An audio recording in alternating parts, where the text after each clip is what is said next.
believe in God. Every description of God that I've heard holds God to be all-powerful, very typical, and all good. And I see earthquakes and tornadoes and disease, childhood leukemia, and I see all of this and I say, I do not see evidence of both of those being true simultaneously. If there is a God, the God is either not all-powerful or not all good.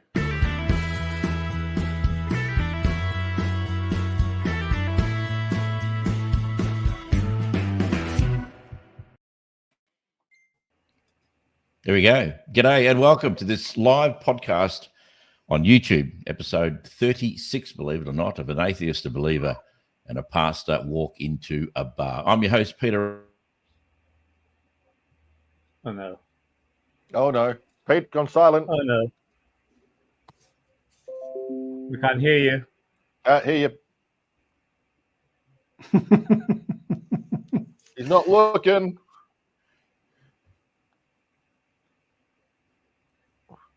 He's going to have such a great intro, and we're going to miss it all again.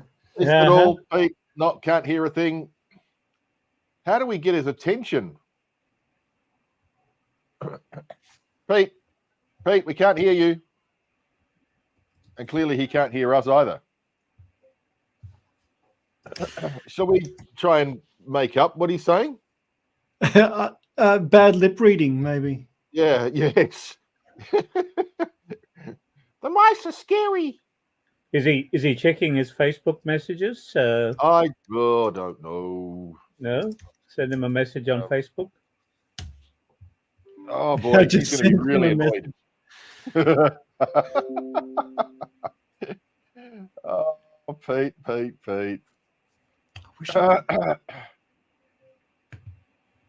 And chat line, nothing there. We can send him through on the chat.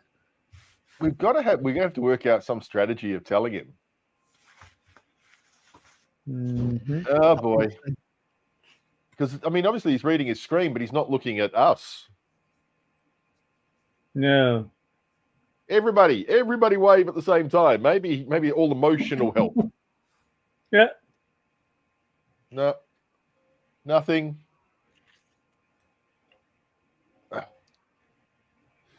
I don't know.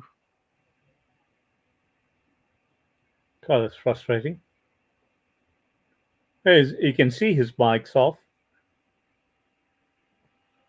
Oops. Hey, there we go. I'm back. Ooh, what happened? Oh. I don't know. See, we can only do one thing. It's like start on time and IT glitches, or we start late and then we sort of everything goes wrong.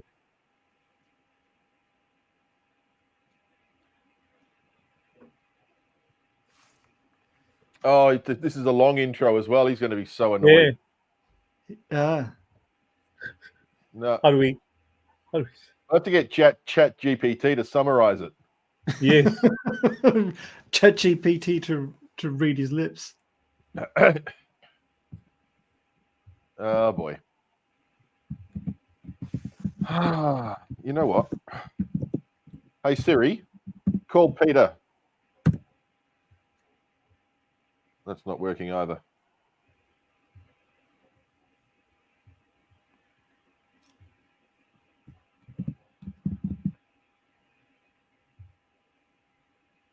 Well, nope.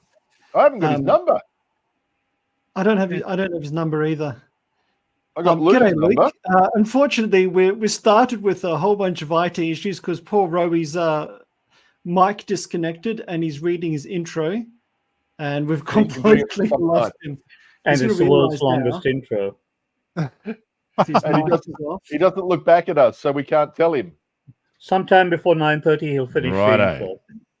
I lost my mic. When did that go away? You did. About within the first couple I can't hear you again. Oh, no, tell me you're just going to go through this again. Come on. Give me something going on with his computer. Give me a sec. I'm going to try and figure out what has actually happened here. We can hear you now, great. Be able to do it. Disconnected. You can obviously hear me. Thumbs up if you can hear me. We can hear you. You can hear me. Okay, cool. I'm not going to be able to. Well, you're not going to be able to tell me where I was up to, are you? You had Don't literally say the beginning, please. started talking. We got right up to the point where you said this is Ridiculous. YouTube Give us a episode sec. number Hang on. 6. Spooky bed hair. That's right, man. I'll tell you what. Normally we start late and everything goes fine. We started on time. That was our problem. Rookie move. Yeah. Okay. You're good. You're good now. Where was I? What was I saying? Oh, literally 2 seconds into your intro and you were gone. You were gone. Rubbish. Yeah, Are you no, serious? you're fine. Honestly, Didn't hear Are a you single bit of serious? it. We haven't heard a and we thing. couldn't tell you. We had no way of telling you. No. We that's tried. We've been sending you chat messages. We've been sending you Facebook messages. I sent some smoke signals. I saw Yeah. that. I was waving. So, really, I got to go through all that again. Please. No, I'll intermittently check back and make sure that I'm. So, did you get any part of the intro? Nope. we Oh, got man. good evening. We got the vibe. We could tell you were Okay. passionate. Well, you missed all this. It must have been fun for you watching at home on YouTube, listening to absolutely nothing. It's probably the most Nothing. sense I've ever made. Well, spooky bed hair grabbed his popcorn. or her, or there. Hey, listen, that's not a bad idea. If someone can just continue to make a weird sound every now and then, just to let me know if I don't hear anything strange, I'll go back Look, and Pete, check. if it makes you feel any better, you made as much sense as Trump did this morning. Oh, we'll get on to that debate. I watched the whole thing. It was. No. It did. It was very interesting. Well, Okay, yeah. so look, I'm your host, Peter Rowe. Great to have you with us tonight, kicking off the thought-provoking observations of Neil deGrasse Tyson there. It's Wednesday, the 11th of September, 2024, just gone 8 o'clock Australian Western Standard Time. I apologise for the delay. Broadcasting live on YouTube from Perth, Western Australia. If you haven't already followed us on Facebook, I know I sound like a broken down record. Could you please, so we can get ourselves 100 followers, and then Facebook will allow us to podcast live as they want that number. It's a magical number. But you are live, obviously, on YouTube. Tonight, with your help, we're going to be talking about belonging and ask a big question. Do we really need God or just a place to belong? You can certainly join in by asking a question or by giving an opinion on what we're talking about tonight. Belonging to groups, whether in a social, professional, or religious context, provides a sense of identity, purpose, and community. In such groups, people often find shared interests, values, or goals with foster connection and mutual support. Now, for many, the sense of belonging strengthens self-esteem and well-being. That certainly is the plan anyway. I'm checking. I'm still being heard. That is damn good. As being a part of a group means you have a place where you feel accepted and understood. Now, a lot of what I'm going to talk about here is a generalization about belonging. It's not necessarily applicable to everyone, and we will hear, obviously, tonight from us and perhaps you about your experience belonging, particularly in a church or a faith community where it can be particularly impactful. Churches often offer a spiritual home where individuals share religious beliefs, rituals, and a commitment to a higher purpose. Now, beyond the spiritual, they often provide a social network, offering opportunities for fellowship, support during life challenges, and a space for moral and personal growth as well. In both general groups and church communities, belonging can enhance a person's sense of purpose. It provides a platform for individuals to contribute, feel heard, and experience the comfort of communal care. It can offer a moral framework that shapes individual behavior while fostering a shared sense of responsibility and compassion toward others. And I will say again, this is not necessarily the case for many people. I might have mentioned before that when I left the church after 25 years, pretty much everyone I'd come to know over that time seemed to pretend I was dead. Or maybe that was just wishful thinking on their behalf. That was a decade ago, and still no word. So much for a friendship based on church and God, neither of which can be blamed, of course, and only one of those exists to me anyway. One family couldn't handle it at all. In fact, they got quite stroppy with me when I told them I was leaving and I didn't believe in God anymore. They told me they would pray, and without exception, I would come back to God. No amount of explaining would get through to them, and they haven't been in contact since. They just basically resolved our relationship completely, which was very sad. One can only wonder if the Jesus they worship was the same as the one that I did. So, do we really need God, or just a place to belong? It's an interesting question. We shall dig deep to have a chat about this on the panel tonight. Full house. Rich, Luke, Suresh, and Jazz, the A team finally back together. You little ripper. Thanks, gents. Great to be here. G'day all. Three You're of very us. welcome to have me here. Three of us are ex-church goers. Well, I'm an ex-church goer. The other two guys have been probably more recently to church than what I have. So it's going to be good to hear from Rich and Luke about their experience with their sense of belonging. As you heard, my story may be typical. So to get us underway, let's find out from Rich and Luke briefly as to whether they felt like they belonged when they went to church. Please join in as well if you're at home listening or watching. Love to hear from you. Guys? You can take this one, Rich. But the first one. Yeah, look, I was just thinking about that. I've had a mixed bag of experiences with church myself. Certainly, the way I describe it, church life can be amazing sense of belonging until it's not. You know, it's great as long as nothing sort of goes wrong, and who knows what goes wrong. Certainly the first church I went to, I sort of grew up there. I was young. I was 19 when I left it. I was on staff, so I was running the youth group, and boy, we had fun setting fire to stuff. We did a whole lot of fun stuff. And because I was younger youth leader, you don't have all of the things in the filter, but I was there. I was committed. I really felt I belonged.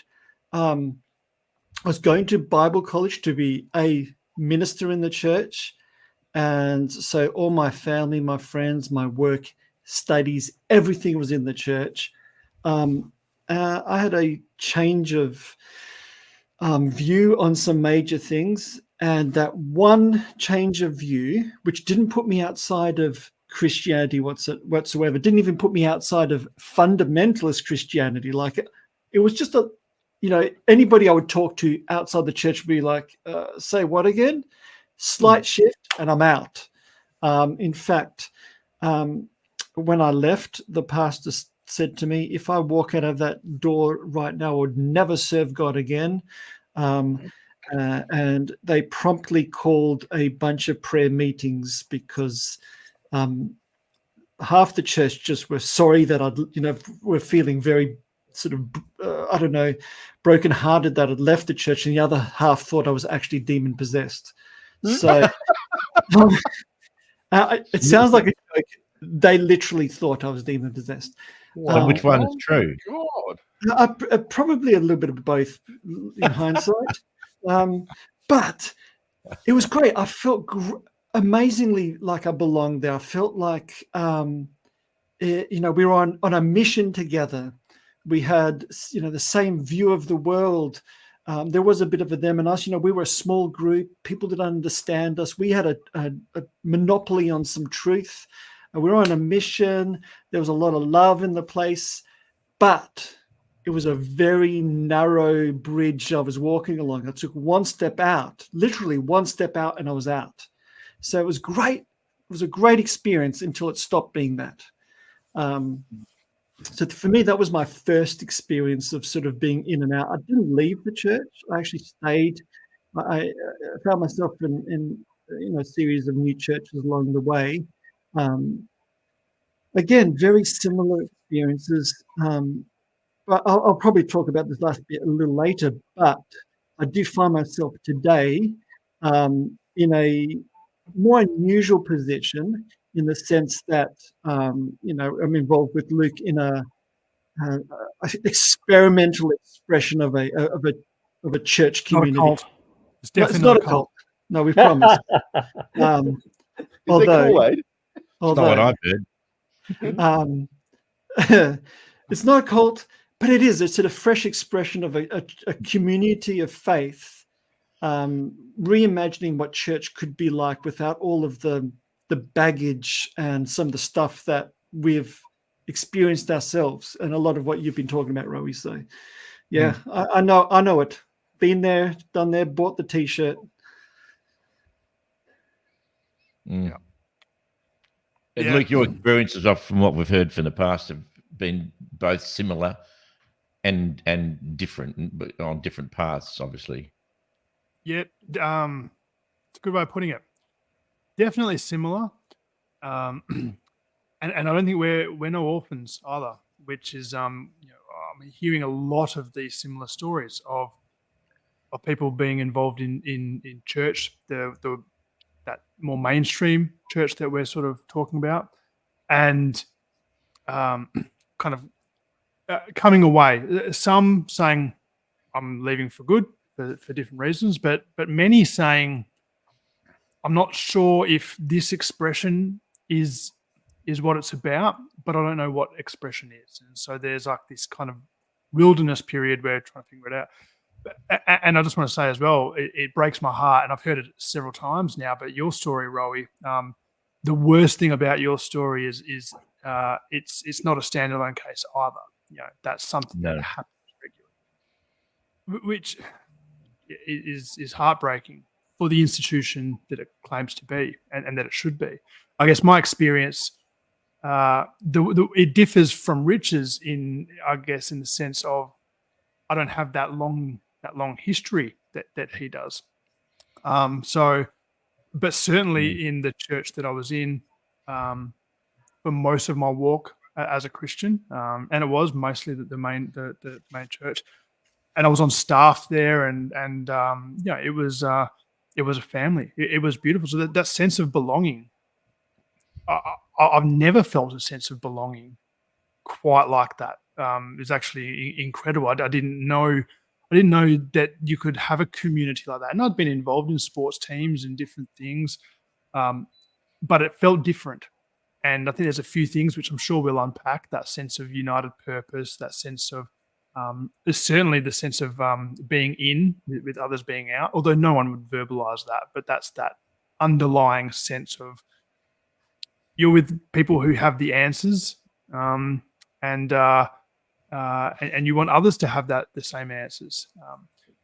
The challenge is when, like what happened with Rich, when your thinking and your worldview starts to differ from those around you in that space. It all of a sudden you start to stick out a little bit, and you feel less. There's a tension there. There's just a tension that arises, and it doesn't really go away unless your thinking kind of realigns back to the status quo, which is not the outcome. So, yeah, that's very much my journey in a sense, and still very close with a lot of people from the church. I certainly didn't have the experience you had, Rowie, where I was sort of blacklisted, but at the same time, there's many friendships that I would have sworn black and blue, would certainly go beyond just the situation that we were in. And so once we're out of that and we're exploring church in a different kind of capacity, there's no way things would end. And sadly, there's certainly been a few that have just gone cold. And I don't attribute it to it being malicious. I attribute it to it's certainly not that at all. I know it's not that. In fact, what I've worked it out is when you're in that space, in that church, the energy it takes to be in that system is enormous, and you don't have the bandwidth to carry on relationships outside of that, which is an indictment on that system in itself. Yeah. And so, look, I won't. I'll free up the airtime for some other voices, but that's my experience. Certainly, experienced the glorious highs, but some pretty deep lows as well. Well, people out there listening to this might be quite shocked if they're from a religious background who perhaps haven't experienced any of this. And one of the things that Rich said really stood out is that and I know you will agree with this, Luke, is that when you're together, tight knit, 3 or 4 times a week with Bible study and prayer groups and coming around people's houses and stuff, you feel unified as a group of people on a mission. Yeah. What can we achieve? What can we do? And people, wow! I'm thinking about it. Just thinking about people who, when you've been a Christian for 25 years, that's a hell of a long time to build a relationship and a friendship, and suddenly then to find that. No, what were you thinking? Where you've gone, you don't believe in God anymore. That one thing we had in common, that sharing, has gone. You've reneged. It's just a part of the deal, mate, and just gone. And it broke my heart. It's still now thinking about it. People that I used to go into town, into the city, and stand on street corners and evangelize and all that kind of crap. That those people I see now, I'm embarrassed to think that I was one of them, but our heart was in the right place. When I first went to church, I was like a literally fish out of water. I'd just come out of band, sex, drugs, and rock and roll. That was my life. And then suddenly, bang, I became a Christian and I'm in church. And I'm looking around going, what the hell are you doing here? This is so not where I belong. And after 25 years, I still didn't feel like I belonged. I never felt like I belonged. I always felt that I was different. So maybe there's just a certain group of people that are attracted to that. They all seem very like-minded and very similar. And when someone like me, I felt like a leper or some homeless person struggling to get inside the church for some comfort and warmth, only to be sneered at by people who watched them come in. And that's what I felt like. You're not one of us. Well, hang on a minute. How could I be any more one of you? And yet that's not how I felt for a second. So I want to bring in Suresh, because Suresh, obviously, multiculturalism is his forte, and feeling welcome in a multicultural country like Australia. How do you view? And I guess you think it's very important belonging when you come to our country, or even if you're born here from overseas parents, or. Yeah, look, I've given a lot of thought to all of these concepts of community, and looked at this whole concept of race as well. I mean, one of the things that's been very, very clear in all of the teachings and the readings around this area is that the whole concept of race itself is simply a social construct that's been put in place by sociologists so as to separate us into different community groups. Yeah. And there actually is no basis for that when ultimately there is only that one race, the human race. There's nothing about my Indianness that makes me any better than someone else's Australianness or someone else's Italianness. It is what we as human beings choose to do. So, but I think in terms of, as you know, I've always argued on the basis that whilst I don't choose to follow any religion, I will fight the right of every person to follow their own religion, whatever that may be. If it happens to be Kalathumpians, I'll fight for their right to practice that right to the last breath in my body. But I think that if you divide up, I'm one of these people who doesn't like structures around my community. I like a community that I can drift in and out of as I wish to. And at any one time, I belong to a myriad communities. I belong to the Indian community. I belong to the South Indian community. I belong to a community of accountants. I belong to a community of advocates. So I have these different communities, and I get my sense of belonging by drifting along to each of those and taking my satisfaction from each one, practicing what I need to. I find that once they start to put structures in place that say you have to be here between those hours and you have to come to that church or that building and say your prayers there, or do your good in front of Jesus there, rather than doing it in your house or wherever, I suddenly lose that attraction for that community. But there are lots of people when they're coming to a new country that are looking for that community and will turn to religion. There are massive Indonesian churches. There are massive South Indian churches. Now, I think the fastest growing population group in WA has to be Christian pastors coming from the state of Kerala in South India. I have no idea why, but it just seems to be that they're all turning up here and taking services at all of the churches. So Wow. when they come here, they're looking for that belonging. It provides them that. And like all of you all have done at some date in the future, you suddenly find possibly that I am not suggesting that I know how you felt when you left, but you felt almost stifled in some sense, or some of them feel like, okay, they've got that sense of belonging. They now belong to other community groups as well that give them that sense of belonging, and they'll drift away from the church. So it's an itinerant, it's a nomadic existence into that church, but it gives them that satisfaction of the grounding when they first come. And it may not last forever, but it does provide a very valuable, a fantastic, valuable service, for in settling people, and that's why almost all of the settlement services that are provided for by immigration departments and governments is provided through the churches, because they know they'll get those people into their right into their structure, into their community, and they can provide those services in the one place. So it provides a very valuable service for grounding people into a community, but no one, well, if you have a similar attitude to myself, you don't belong to just one community. You belong to a variety of communities.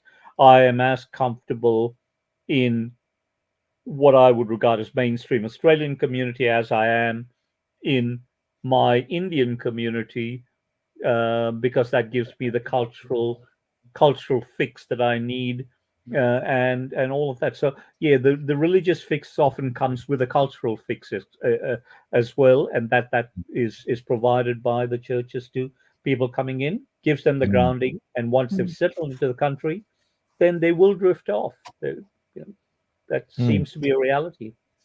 Do we know who Spooky Bedhair is? Yeah. No. I thought something came up from you, Jace. Nothing to do with me.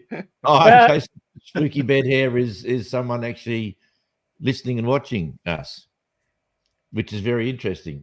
Well done, Spooky Bedhair. Give us some deets on where you're from and stuff. We'd like to know who we're sharing our podcast with. We really appreciate you jumping on board, saying. And the reason why I figured it could have been someone outside, because the question is, what denomination were these churches? And ironically, Spook, if I may call you that, for the three of us, Luke, Rich, and myself, we all had Pentecostal starts, basically, which were, from what we can gather after a fair while of talking about this, lots of similarities, very different, but lots of things the same. And I don't think any of us are saying that Pentecostal churches are, particularly good or bad at making people feel like they belong. I think it's a very long, lengthy discussion to look at 20, 25 years worth of going to the church and trying to package it into a small thing, saying this is typical of Pentecostal churches. I did try different churches, by the way. When I say churches, groups, not buildings, obviously, but that did incorporate that. But I did go and have a look. That in itself was frowned upon incredibly by people who were who I'd left behind in the church, were not happy that I'd gone to another church, because, like most churches, they like to dominate, and they like to believe that they are better than everyone else, and they've got answers that perhaps other people didn't have. But for us, it was Pentecostal churches. I did try a couple, but pretty much the same kind of deal. I never felt like I belonged in the whole thing, and looking back on it now and realizing that when I talked to you guys a few weeks ago about how I had an epiphany as to why God disappeared, because I needed love in my life because I wasn't loved as a child, blah, blah, blah, blah, blah. And then I did have the love of my wife and my children that replaced that love. So God just literally disappeared out of my mind. I didn't ask for it to happen. I didn't want it. It just happened. It disappeared. That's my story. And that's probably why I never felt like I belonged, because it's almost like I wasn't meant to be there. It was never a part of who I was. I didn't never feel like it was just, oh, this is great. I feel so good here. As I said before, I felt like an alien. But anyway, that's a part of my story. I'm an atheist from the UK. Is Spooky Bed Hair? I'd love to see. Is that a tentacle from an octopus or in the little graphic there, or is that a seahorse or something? But I can see a bigger version of it. Yeah, it's just artwork. From in a little thing, it looks like a tentacle. I apologize, Spooky Bed Hair, because I mean, love to know why you're called Spooky Bed Hair, but you're an atheist from the UK. Fantastic. Look, great to have you on board. If you've got any questions or discussions, or have you ever been involved in church, in Christianity? Do you have any faith at all, or are you just an atheist and have always been an atheist? Would love to hear more from you. Jace, this might sound pretty weird to you with us talking about the sense of belonging without being involved in a church or a club. Where do you fit in to feel like you belong, apart from your family, obviously? Is there any couple of ways of looking at it?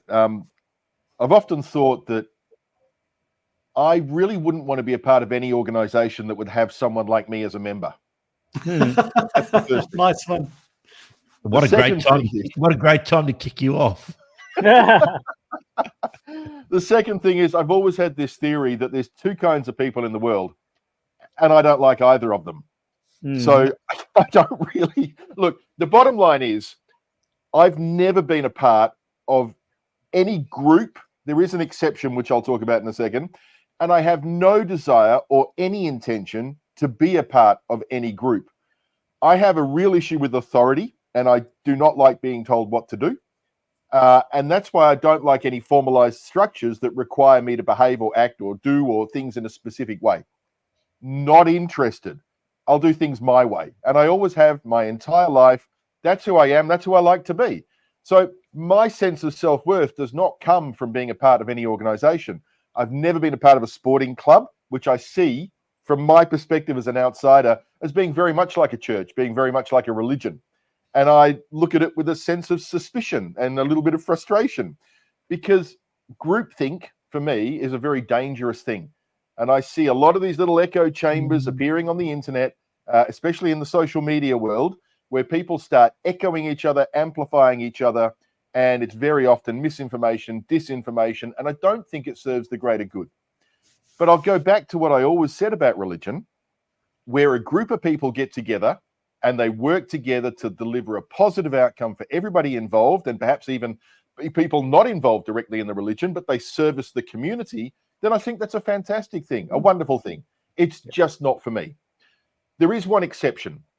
And oddly enough, the one person that I was involved with in a group was Suresh. And that's because, as you guys know, I have MS. And one of the things that I was very heavily lobbying for was the legalization of medical cannabis.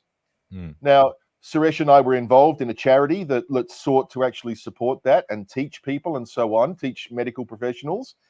That was one of the very few times in my life where I chose to be involved in something because I felt that my enthusiasm and motivation matched up with other people's skills and motivation would deliver a much greater message to the people who could make the decisions that we wanted to be made. But, you know, even then, I still didn't really feel like I was part of a group. I just felt like I was part of a team that was working towards a common goal. So perhaps I'm the odd person out here. Perhaps I'm a very unusual person in that I don't seek to be a part of anything. I don't find any joy in that. What I do like is spending time with my wife, and that's about it. That's really Hmm. all I like to do. We are loners together. And yet, ironically, on the back of that, you are a part of a group sharing a shared belief or a shared interest in the opposite to what these guys are talking about as believers, but you fit in neatly into a group of people who aren't like-minded. I don't see it that way. And I hear what you're saying, and I understand where you're going with that. But what I have is an absence of belief, not a belief in a disbelief. Yeah. And so it kind of, I don't find myself in a group because I'm also not in a group of people who disbelieve in pink rhinoceroses. I'm not in a group of people that don't like, I guess what I'm saying is that my absence of belief doesn't put me in a group of disbelievers because it's not a disbelief, it's an absence of belief. Yeah. Yeah. And even within the atheist world, I was having a discussion on Facebook the other day with someone who was grouping. They said that if you look at the stats on Christian people and their generosity through charities is far superior to atheists. And I said, is it? Hang on, well, that's a stupid thing to say. Atheists aren't a group of people. It's like having, as you said, it's like having a name for people who don't believe in unicorns. It's ridiculous. Atheism is not a religion or a group or a bunch of people who are joined together.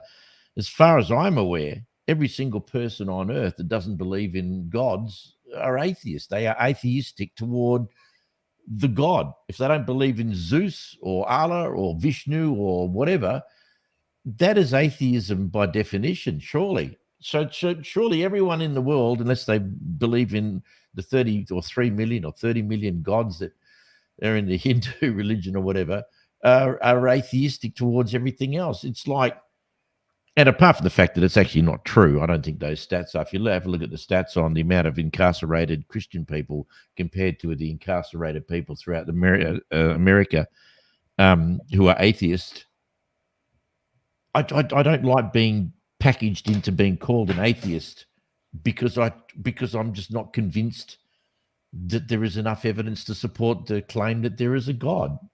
That doesn't make me someone a part of a group. It just makes me a normal human being who been there and done that kind of thing and now not. It's Spooky Bedhair back on again. No worries. Spooky and Bedhair were both workplace nicknames. I grew up Catholic, only became atheist a few years ago. I follow a lot of theist communities and debates. Wow, fantastic! Give us a rating so far. What you've seen and heard from Spooky Bedhair. Give us a mark out of 10. 10 being unbelievable, and 1 being get off. Your time is up. Love to. Be careful what you wish for, Rowie. Yeah. Look, I have no doubt whatsoever that there are many people who tune in and turn it off very quickly afterwards. I mean, it's unique. I don't know of another podcast anywhere that actually has a group of Christians and atheists together talking about stuff like this. We've talked about this a lot, so we're trying to provide something. One of the other things I really want to talk about with being, which I'm sure will interest you all, especially from Jason's perspective. We're very big in our community where we live, as far as kind of touching base with our neighbors, and if they're direct neighbors and we get on well, we exchange phone numbers. So when you go away, we'll look after your house. But don't have to be in each other's pockets. Don't have to be around for dinner and become buddies. But the sense of belonging in our suburb or our street is incredible. It is fabulous. Last year or the year before last, Lou, my wife, actually sent a little invite to everyone in the street. We got a little park down the end of our street. We're going to be there. Bring down your chairs, bring your dogs, bring your cats, bring whatever. We're going to sit around and just have a chat because we know most of them because we all walk our dogs down at the park. We know the dogs' names. We don't know the people's names, but that's fine. So we did that, and it was amazing. It was so good. It was such a sense of belonging and community. That, to me, is one of the biggest rewards of feeling like you belong. Didn't have to come if people didn't want to be a part of it. There are people in the street who try their hardest to wave and just be, and they won't have a bar of it. They don't. They're fearful. But now put a structure around that says you will have to turn up. Exactly. And all of a sudden, it's not that attractive, is it? No. People would stay away in droves, as I would. But that's often how community groups and then often evolve into church groups or parent groups, or that is exactly how it happens. And I have never been a part of that, and I have no desire to be a part of it, which is why I felt so incredibly uncomfortable in a church environment for 25 years. Didn't want to be a part of the whole thing, but I believed that that's what I needed to do in order to be a part of it. Hence the rules, and that what you're talking about. We're in a building. This is our building. This is our rules. This is how we do it. You'll sit down and you'll stand up and you'll raise your hands in the air and you'll hallelujah, praise you, Jesus, when we tell you to.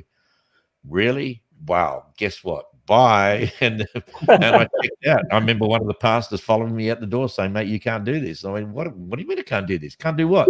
You can't leave. I said, why not? Who the hell do you think you are? He said, this is your church. You're part of our clan. You can't just walk out. And I said, thank you very much. You've just made my decision even easier. Goodbye. And that was it. Never. It's like a gang. Once you're in, you're in. Yeah. I mean, that is the antithesis of every reason why I went there. You displayed to me nothing of the character of Christ whatsoever. But in fact, you've just reduced one of the great teachers of our time to a nothing, a figurehead, an apparition. There's actually nothing in this church exists that represents that. You can talk all you like, but man, when I got out of there and got away from all that religious bullshit, I just felt the weight just lift off my shoulders, and it was just a beautiful thing. I wouldn't rate B. Yeah, I wouldn't be so rude. I wouldn't be so rude as to rate you, but you do seem to be a lot nicer than most streams. This is an awful lot of drama and bitching in most of the streams that I watch. Well, you know why? Spooky Bedhead. Do you know why? Because we're just a bunch of bloody Aussie blokes, mate. That's what we are, feeling. We're just a bunch of Aussie blokes. How you doing? Coming from all sorts of, but we bickering increases with the quantity of wine that's drunk over the course of the episode. Correct. Absolutely. By the end of it, mate, it's like a cage fight. And you'll see by the scars on the two gentlemen to the left of the screen who comes out second best when they gets a little bit ugly. But, yeah. Yeah, but when Luke refers to a cage fight, what he means is that we all just start giving man hugs to each other. So guys, just to get back to the whole belonging, can you tell stories similar to what I've just talked about the street you live in, maybe your neighbors, and because that can be a beautiful thing, or it can be an absolute nightmare if your neighbors are a pain in the ass. But we're very lucky. We have lovely people, and we treasure that, and we work on it, and we build it, and it's a great sense of belonging. But in your point, Jace, we don't have to be we're not a part of a group. No. We're just friendly to your neighbors. I should clarify a little bit in that whilst I say I don't want to be a part of anything like that, my background is pretty much as a community organizer. I mean, almost every suburb I've ever lived in, I've either set up or managed the Facebook community page for that particular area. I've done that now for the area I'm in at the moment. And it's coordinated people and brought them together and give them a common place to meet and chat. But that doesn't mean that I actually consider myself to be an integral part of a club or a structure or something like that. It's more a recognition that we're a bunch of independent people who have something in common, and here's a place to share it. And, that is one of the most redeeming features that I find of the entire idea of a church. For me, if you removed the God and the spiritual element from church, I think it's a fantastic thing for a Yes. community to have a place where they get together and they chat about things and they socialize and they have common values. That's fantastic. That is a really wonderful thing. And it's what humans are all about. And I know that I'm the odd one out in this regard, but I love that. And I see that. And I think it's super important. Yeah, I couldn't agree more. I'd like to see what Rich and Luke actually come up with their plan that they're launching, because we know what they're like and we know how this all works, and it would be fascinating. My only concern would be that if they get to the point where there's a bunch of people who are involved, that there isn't a kind of a figurehead kind of person, not in a cultish kind of a way, but that's always a danger. It's very, very hard to control power, and I know you're not like that, and I'm sure at one stage Joel Osteen was probably a fair income actual a Christian man who turned into a multi-million-dollar freak. That would, but I'd love to see. I mean, I wish you all the best. You know, the world needs it, I think. Rowie, I barely even enforce like the title Supreme Leader. I barely ever. It's optional. It's you know. It's very call me gracious Luke. of you, mate. I'm humbled by your graciousness. It really is. It's just My name is Luke. Do not call me David Koresh. But see, that's what happens. That's what happens, doesn't it? Every single time someone puts themselves into power, most of them started off to have control, obviously, and then that develops into some sort of weird, you know, I don't know. Usually most of those cults, there's sex involved in the exploitation of younger people, and that it's yeah. Did you say sex? I think I've changed my mind. My little brother is in Queensland. He's called Mike. Do you know him? Of course, Mike. Not the Mike. Guys, Mike. Little Mike. I'm hoping, Spooky Bedhead, that you've got an amazing sense of humour, and not that you think we can know him. I love that. I wanted to ask too, by the way, you said it was a nickname from work. I want to know, clearly you have some amazing hair, hence someone naming you Spooky Bedhair. So anyway.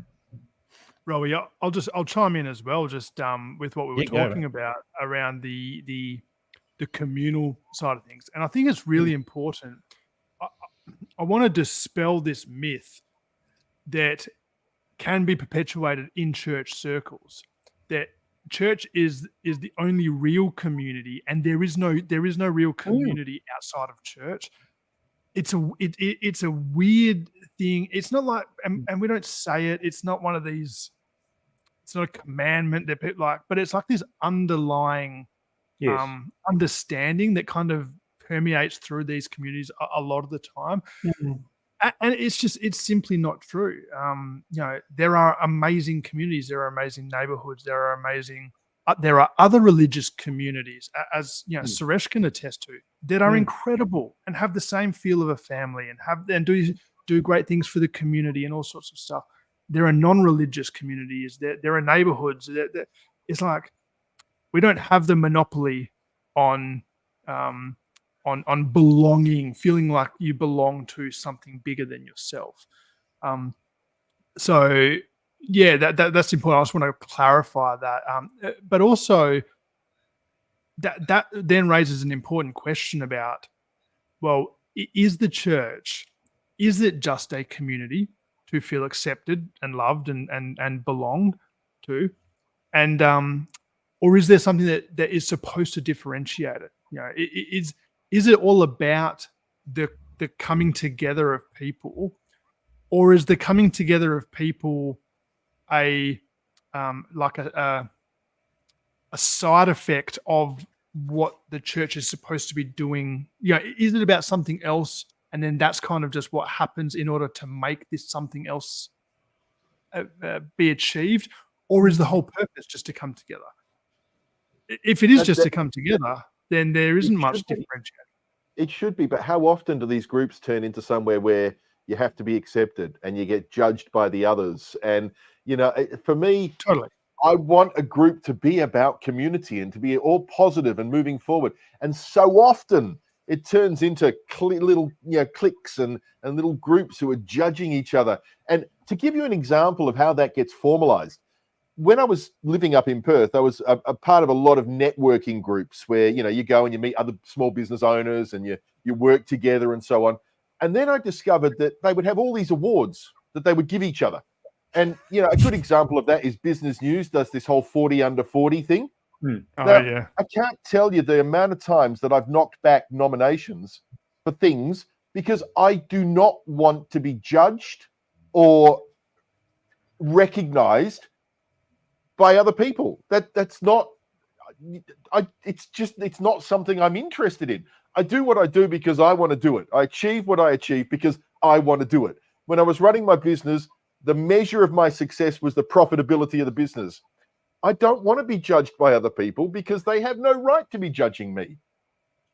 Am I weird? I don't know. just you are weird, but not on that point. Yeah, I know I'm weird. Yeah. On that point, you're spot on. Yeah. No, I hear. And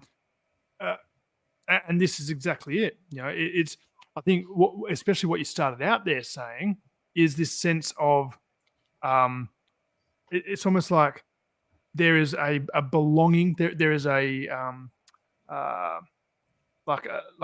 mission for a church to sort of say this is what we're all about, but it somehow gets skewed, right? It tends to kind of go astray, and we start to implement these other weird little things into it. And yeah, for me, one of the biggest problems is these communities end up becoming about the community, which is a weird thing to say, right? Yeah.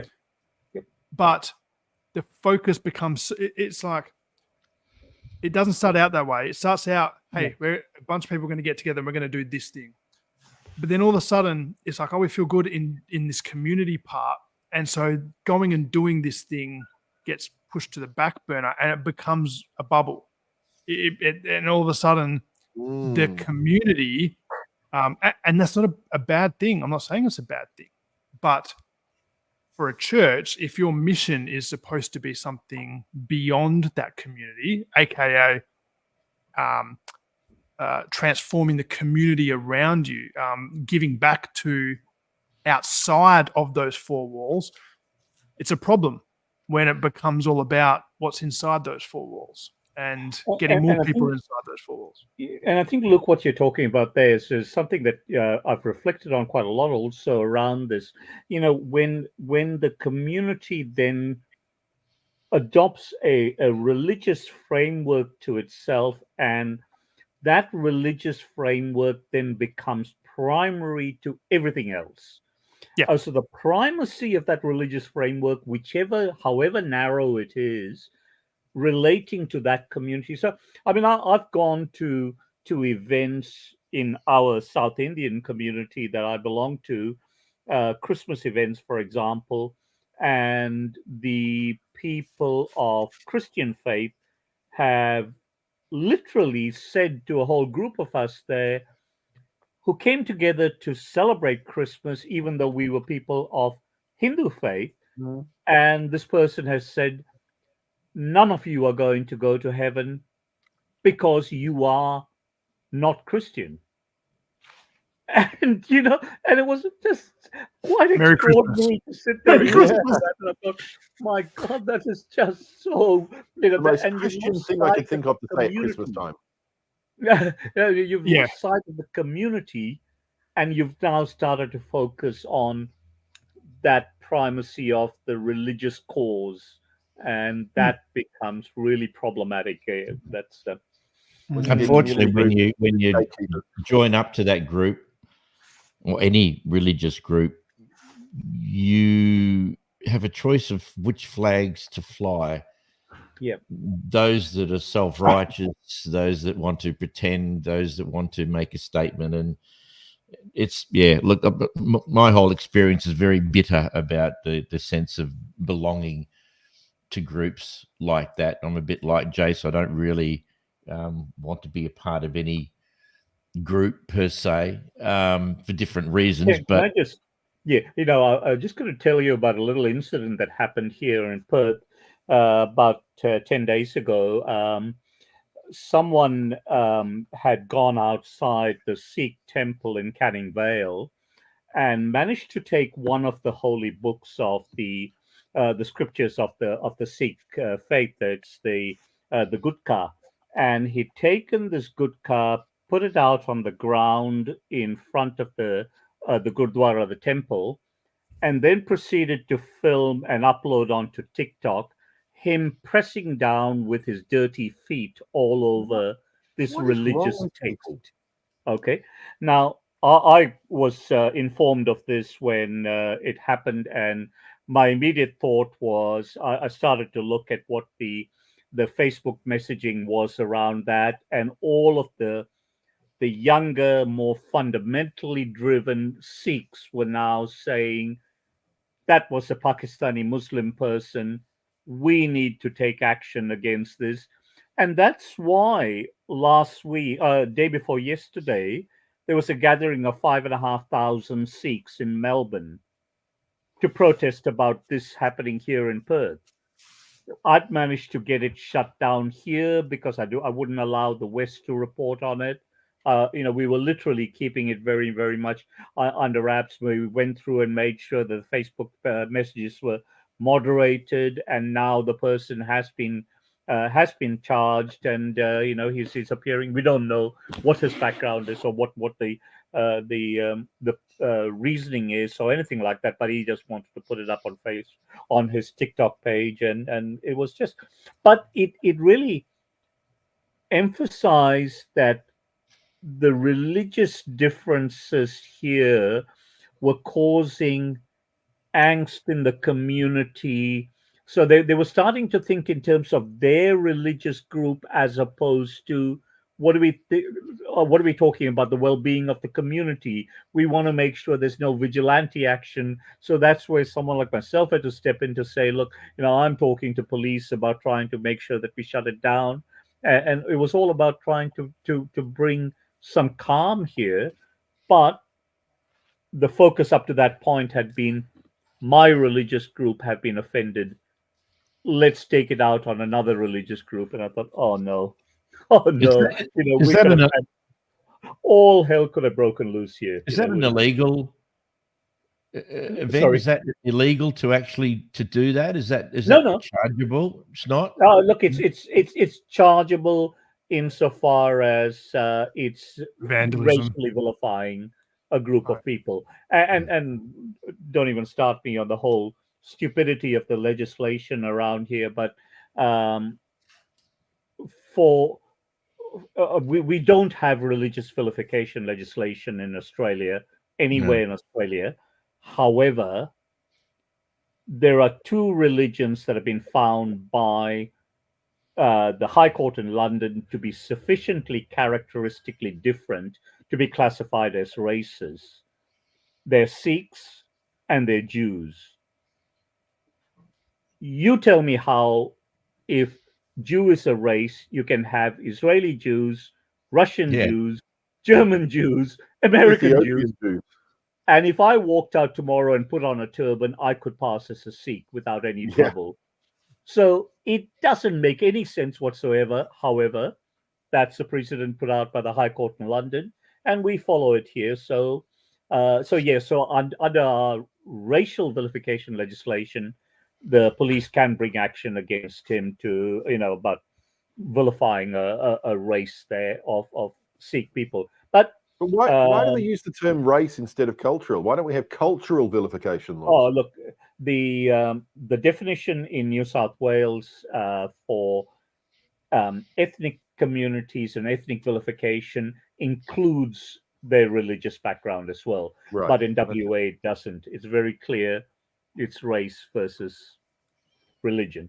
So, and the reality is, I tried very hard with Jeff Gallop to get religious vilification legislation in here, and we are absolutely shot down in flames by the Catholics.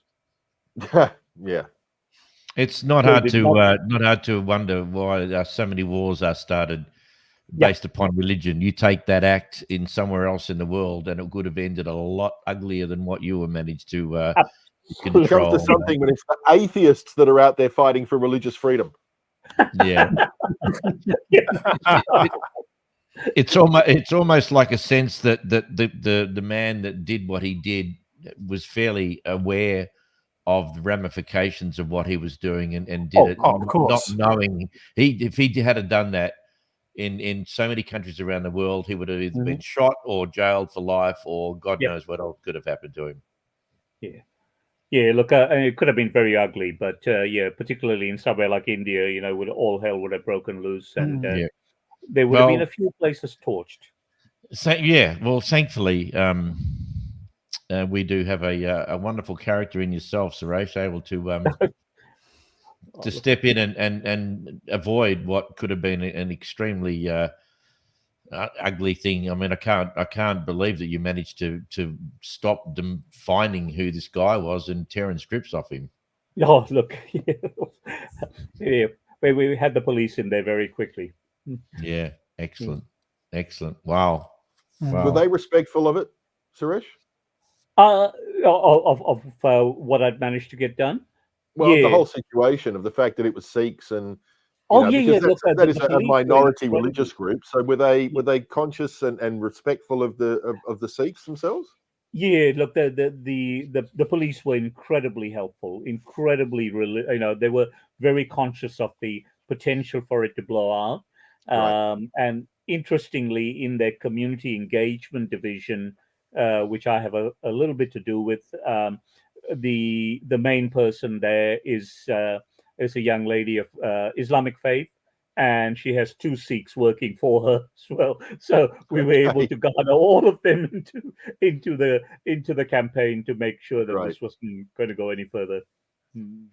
Another post from Spooky Bed here. A lot of the Americans seem to be concerned with the loss of community when they leave their church. I don't have explicit details about that, other than some friends we have over there. Do you have anything you can throw on that, Spooky Bed here? Where have you experienced that yourself? Do you have friends or relatives in America who have gone through that process? America is often compared to Australia in the sense that there are, I guess the default religion in Australia is Christianity and has been for a while, and even though atheism is growing, but in America certainly, so we're often compared the kind of grassroots religion, and you only have to watch interviews on TikTok about Donald Trump supporters being interviewed about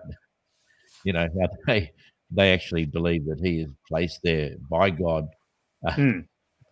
And look, it's crazy. There are very few comparisons that can be made between Christianity and religion in America and what it is in Australia. But if you got any information, love to hear about it. I was going to ask you something, Rich, and now it seems to have disappeared. I want to go back to the actual topic of tonight, which is: do we really need God? Or, to paraphrase what's written there, do we just need a place to belong? How many people have, in your experience, that you know of, that have actually gone to church because they want to fit in somewhere, and they think that perhaps this is the place to do it, and may not even have a belief? They may not have a commitment, they may not be Christian or believers, but they just want to feel like they belong and they've chosen the church. Have you come across that at all? Yeah, like Suresh was talking about, especially with immigrants. My family was an immigrant family. We came from South Africa. Again, another country that is permeated with sort of Christian consciousness, like the church is, you belong. That's what you do. So for those kinds of groups that are coming through, I see a lot of people from different African countries, Indonesia, these kinds of things. Christian churches are definitely primarily a place to find their footing in the community and want to belong there. That aside, growing up, I did see it a lot. That's probably where, if you weren't born into the thing, your first sort of year in the church was really about belonging. In the kinds of churches, you did have an encounter with spirituality, being in more like a free church, Pentecostal, charismatic background. You do have that sort of sense of the transcendent God being very real. So that is always a part of it, but a big part of it is fitting in, is discovering this whole world of belonging. I remember when my very first time I went to a Pentecostal church, because the church I was talking about getting kicked out of was actually a fundamentalist independent Baptist church, very much a church exported out of the southern states of the United States. So I grew up in that culture. Wow. So they kicked me out. But I remember my first time visiting a Pentecostal church was a little Italian church. Until recently, they'd only spoken Italian in the services, but they got invaded by a whole bunch of us skips, as they called us. Us white Aussies came in, and so they started actually doing English language services because of it.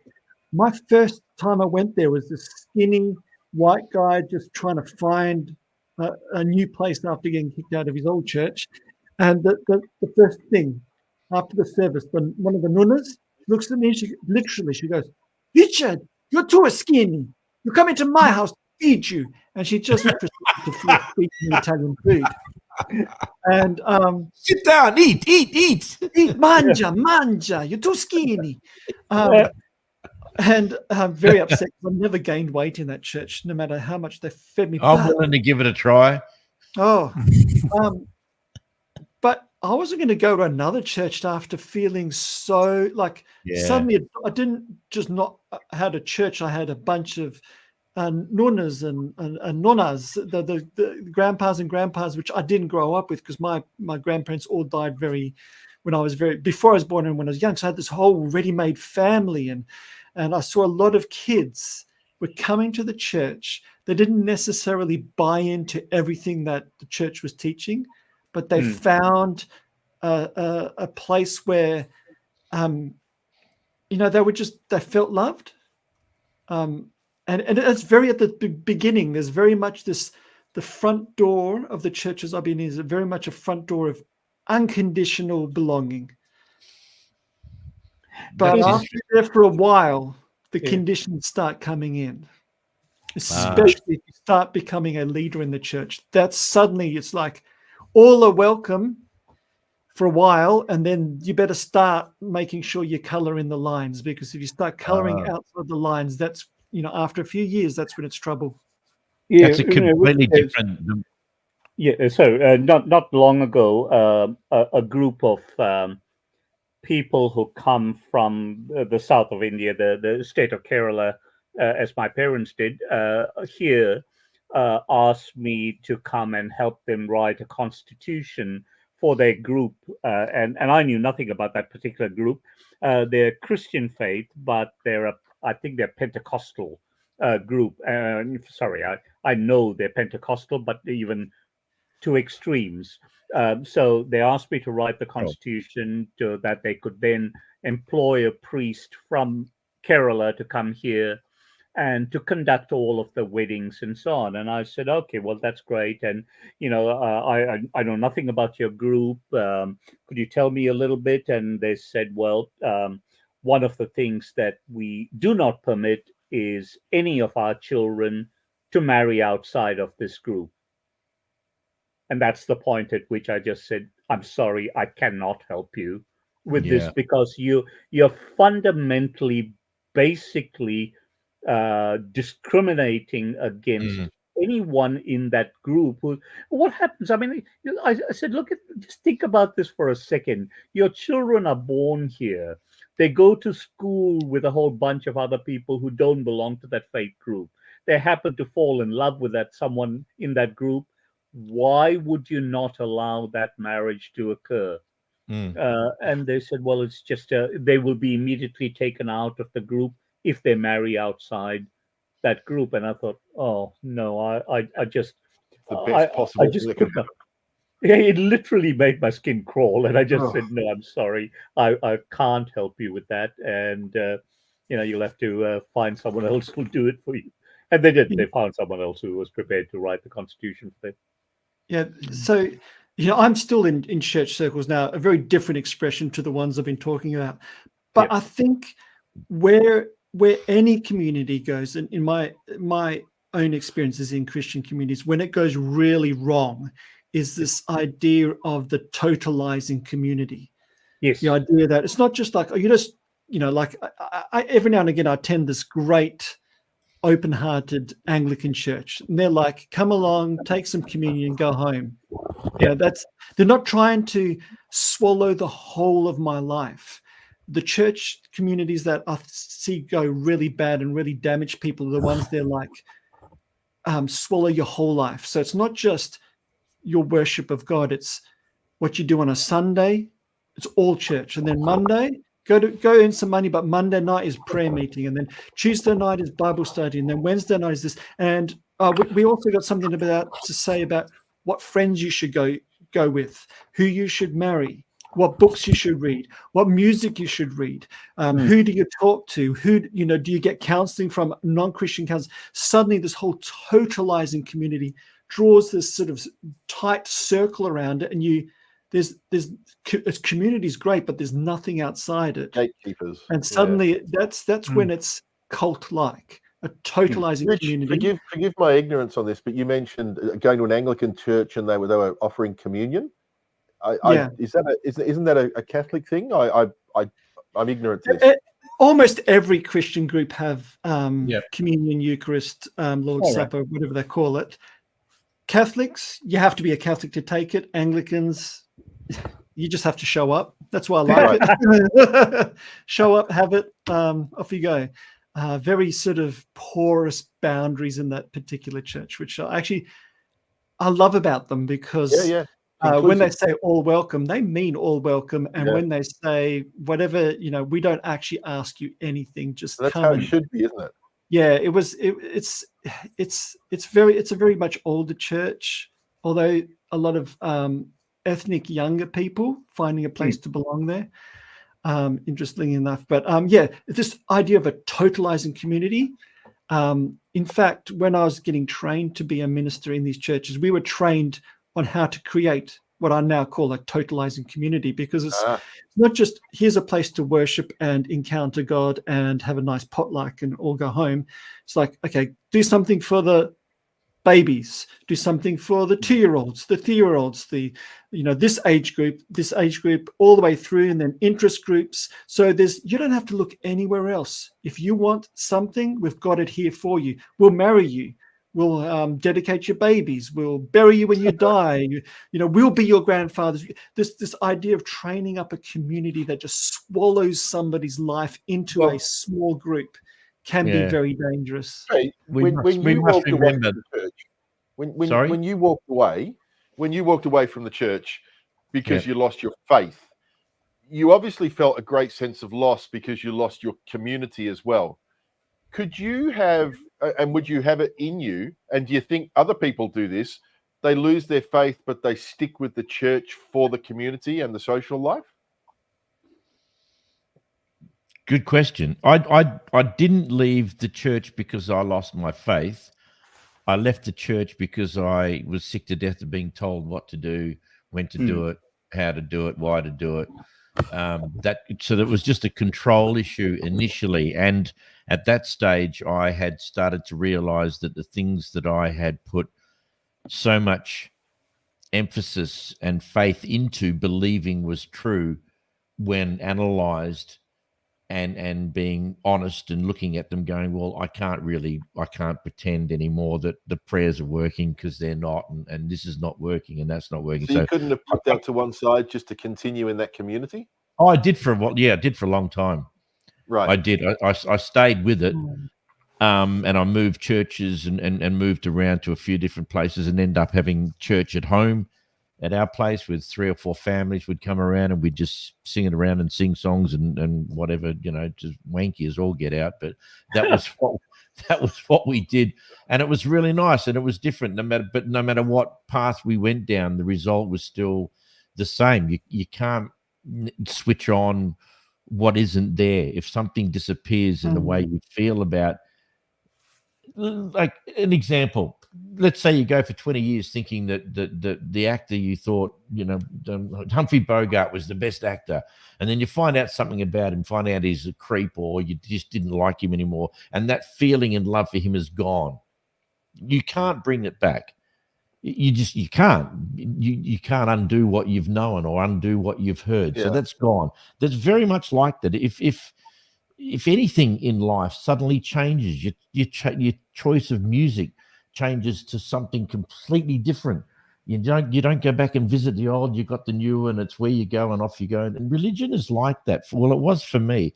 My connection with God and religion was very, very emotional. It's completely different than the connection that Rich and Luke first had. I wasn't interested in the breakdown and philosophical aspects of religion and God and the Bible and stuff like that. All I had was this beautiful love for a beautiful God who seemed to have loved me, and it was just felt fantastic. And it was very much feelings based because that's what I needed.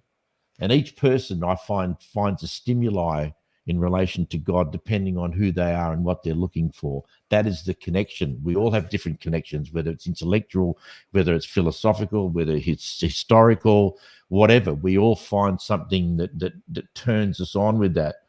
When that disappeared, that was it. Gonski. And I've tried to make contact with some of the people who I dearly loved, not just knew. They don't want to know about it. They don't give it. No one has said to me, what happened? So if you remove that spiritual element of it, you now could go and join a men's shed, but get the same sense of community. Absolutely. Yeah, totally. I mean, the community part of it wasn't as strong as it can be for some people. For me, I didn't need that to be fulfilled. When I used to play football, I played football because I loved playing football. I wasn't one of the people who wanted to just hang around with the guys and to me it was about the football. I didn't want to necessarily be a part of a group and pretend in that. I just wanted to play the game, do my best, say g'day or goodbye, and then leave and wait for the next game. And it was very much my connection like that. To that, now that the whole God feeling and everything is gone, disappeared out of my life, I'm back to where I started from. Literally the same person I was before all of this started 25 years ago. That's it. It's what? That's fair. Yeah. I've seen the pictures of what's your band's name? Secret Reasons. Secret Reasons, yeah. And in fact, I'm getting back on the horse music-wise. Ooh, come on, man. Tomorrow, I'm playing for 1 hour, singing old songs to a bunch of aged care people in Amana Living tomorrow. That's my new gig. Oh, brilliant, man. I play for an hour. I play songs that they know and love. Excellent.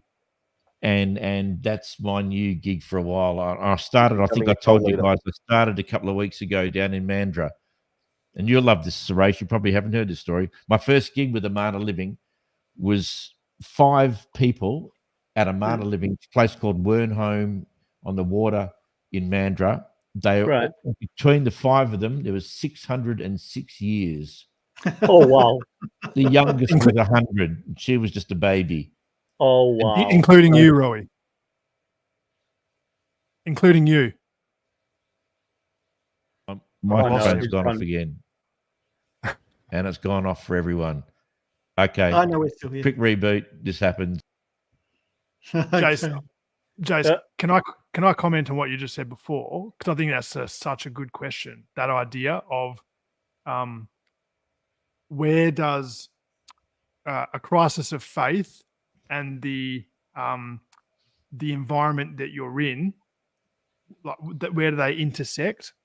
And what you were asking was, do you think if your faith is gone, do people want to just pretend, right, and stick around because of the community? In my experience, it's not. I don't think people let it get to the point where their faith is gone.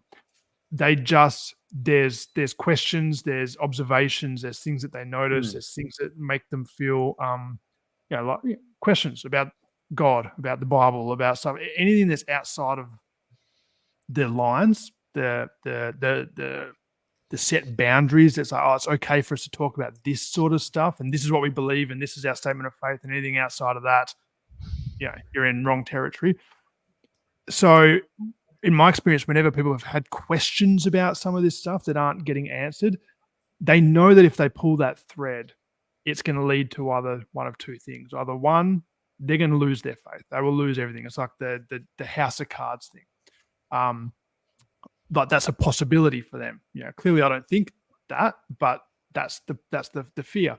Or two, they're going to have to change something about what they believe, or they might come at odds to what's being taught or to the community around them.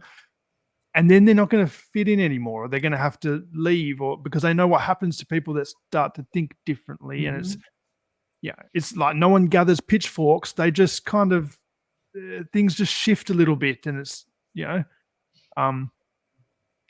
you muted? Is Jason muted? Or is that just me? No, I reckon the fancy battery on his fancy new microphone's gone. That's what I reckon. Was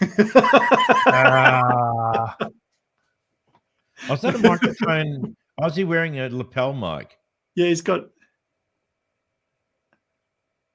Yeah, no. He's wearing a wire. The feds are onto us. Yeah. Can I just add something to what you were saying there, Luke, about the vestiges of the faith remain, and you move on to other things.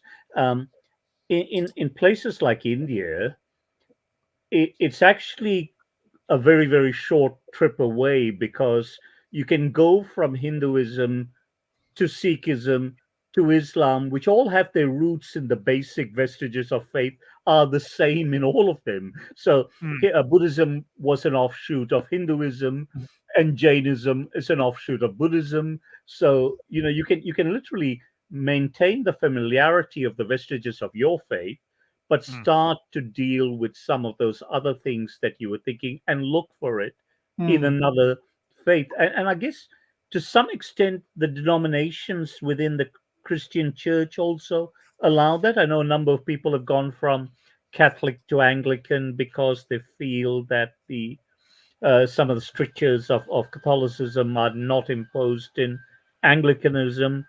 And Graham Mabry always said to me that if I ever wanted to go to a disorganized religion, become a Baptist. That's true. It's very true.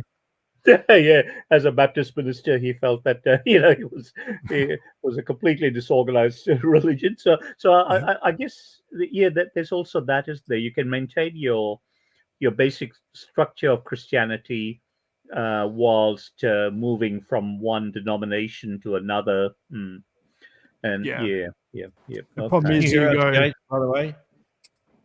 Jake? Sorry? Oh, you can hear Oh, us. he's back Am I back? Yeah, you're back. Yeah. Oh, thank with a goodness for that. vengeance. Yeah, it was so quiet without you. Are you asking me to finish my sentence? Yeah, go on. We'll I didn't rewind. know you started one. Yeah, well, I did. Now I've completely forgotten where I was going with it because absent-minded like that. Can you remind me what we were talking about? You asked me about something, and I can't remember what it was either. Was it about community and wanting to stay a member of your community even though you may have lost your faith? Yes. Yes, and I was saying that often they won't get to the point of losing their faith, because when those questions and those things pop up, those observations, they know where that's going to lead, usually in that community often. Sure. So they just, it's easier to just stop asking those questions or to not. Oh, absolutely. But to I go mean, on that's, order. I guess the question I was asking about Rowie as well is that if what's important to you is that community and that sense of belonging and that sense of acceptance, if you have lost your faith and you're conscious of that, you know that it's gone, you no longer have any questions about it, it's just gone. Is that a decision that you can make? I mean, would you feel like you're wasting your time even though you're still going because you appreciate the community? Absolutely. If you're if good friends and you love them or you get on well and you want to be a part of their life, absolutely. The point you raise is very good, because the opposite of that is, of course, what happened to me is that when I went back to there going, I'm back, I want to catch up with you guys. Zero interest whatsoever. Oh, But really? You're not, and look, a part of that is the Pentecostal indoctrination process, I think, is that it's very much it's control. This is our way. It's the right way. You're a part of it. If you want to go out there, that's fine and dandy, but don't associate with the people that you were involved in here. You've gone. You've left. Crazy. And I said to them, we're going stick it sideways. These are my friends.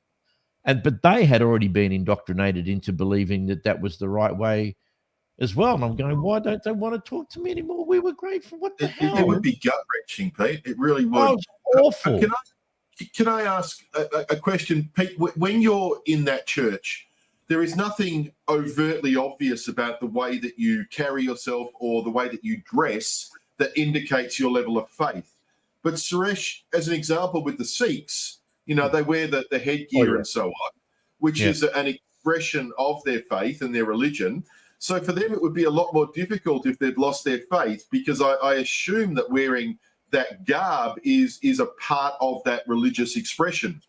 I think the difference is with modern Christianity that it's expressive internally, which, to your point, makes it very difficult to understand where people are at. Having said that, I'm not sure whether wearing what the Sikhs wear is in any way representative of who they are and how they're feeling or their commitment to God. Is it not? Is it just It is. It is a part of their faith. They've got about 7 items that they have to do. One is maintain their hair and in a turban. Oh, really? The beard, they have to wear a kada, which is the very, very big steel bangle, and carry a knife, a kirpan. They're all required to carry that at all times. Which has caused which has caused some really interesting issues around airport security. In England, they allow them to now carry a plastic replica. Here, I know a couple of schools have seen children who carry these ceremonial knives with them to school, and it's created a hell of a stink around. Are the kids armed, etc. Nowadays, the kirpan, the knife is actually just a very small one, not dissimilar to the thing that we use to open cardboard boxes. That the blade thing that we use here. So it's not a lot different to that, but it's still required. So they do that. And not cutting the hair, etc. But I do know of a number of Sikhs who have chosen to cut the hair and still maintain their faith. They're not ordained Sikhs. They're not in that elite group of ordained Sikhs. But there are close to 20,000 Sikhs in WA. And of that, the ordained Sikhs, I think, number roughly about 2,000.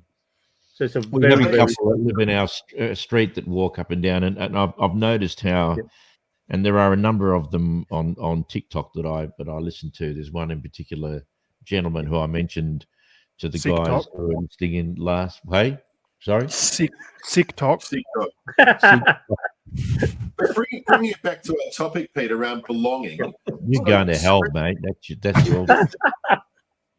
Yeah. If these Sikhs aren't doing all of the traditional things that they're supposed to do, but they still have the faith, Are Yeah. they still accepted by the rest of the Sikh community? Yeah, they are. A number of them are still accepted as part of the community, but they're not seen as being that elite group of ordained Sikhs. Right. Yeah, Okay. they're still part of the faith, but they're not seen as being that. And likewise, if you look at the Jewish community in WA, it's a very, very small group of that the inner circle, I think, is roughly ordained Jews are probably only about 3 to 3,500 of them in WA, and you think in terms of the amount of influence they've got with 3,500 people, it's just phenomenal. But yeah, it is. They're still accepted, and in fact, Pete, I know you were talking to Anne Ali's advisor to get Anne to come on to the program, and Yep. yeah, he's a Sikh. His name's Deep Yes, Singh. yes. Yeah, and Deep doesn't wear a turban, and he's Oh. now the next endorsed Labour candidate for the Senate.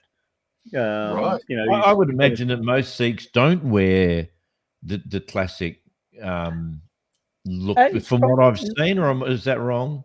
No, I think the vast majority of them would wear the turban one way or the other. They Okay. wouldn't cut their hair and wear the turban. I mean, we all remember Bishan Singh Bedi and Yeah. Harbhajan Singh. Yeah, they were who played the cricket with the turban on, just in the smaller version of it. Yeah. Yes. Um, So yeah, it's so the vast majority of them would still wear it. A few who've said that for their professional reasons they need to have presented a different image or whatever, and that's been accepted by the Sikh community generally. It's amazing. I find it's a beautiful look. I mean, from an aesthetic point of view, I think what's amazing is that and this sounds very narrow of me, and I don't wish it to be. No. But every single Sikh elder, to me, looks a mirror of the previous one, with the big, beautiful trimmed beard, the turban, the whole bit. Yep. And there's a sense about them of this incredible. They glide when they walk, and they just are dripping with wisdom and peace. It's incredible. And some of the greatest people of the world that I love to listen to are Sikh leaders who are just incredibly wise, amazing men. I'm mesmerized by their inability to be ruffled by anyone. It's just incredible. They are amazing people. Yeah, they're incredibly calm. They exude that calmness all the time, Yeah, they're not losing their shit over anything. That's what I've noticed. Yeah. But Suresh, am I being like stereotypical and racist by saying a Sikhs normally interested in entering the political world? Is that part of the sort of the? I don't even know the word for it. Is that something that they look for? Is that what they're seeking? I didn't mean it. You've been dying to do that all night, haven't you? Yeah. It came to me just then. You know what, Jason? You make me sick.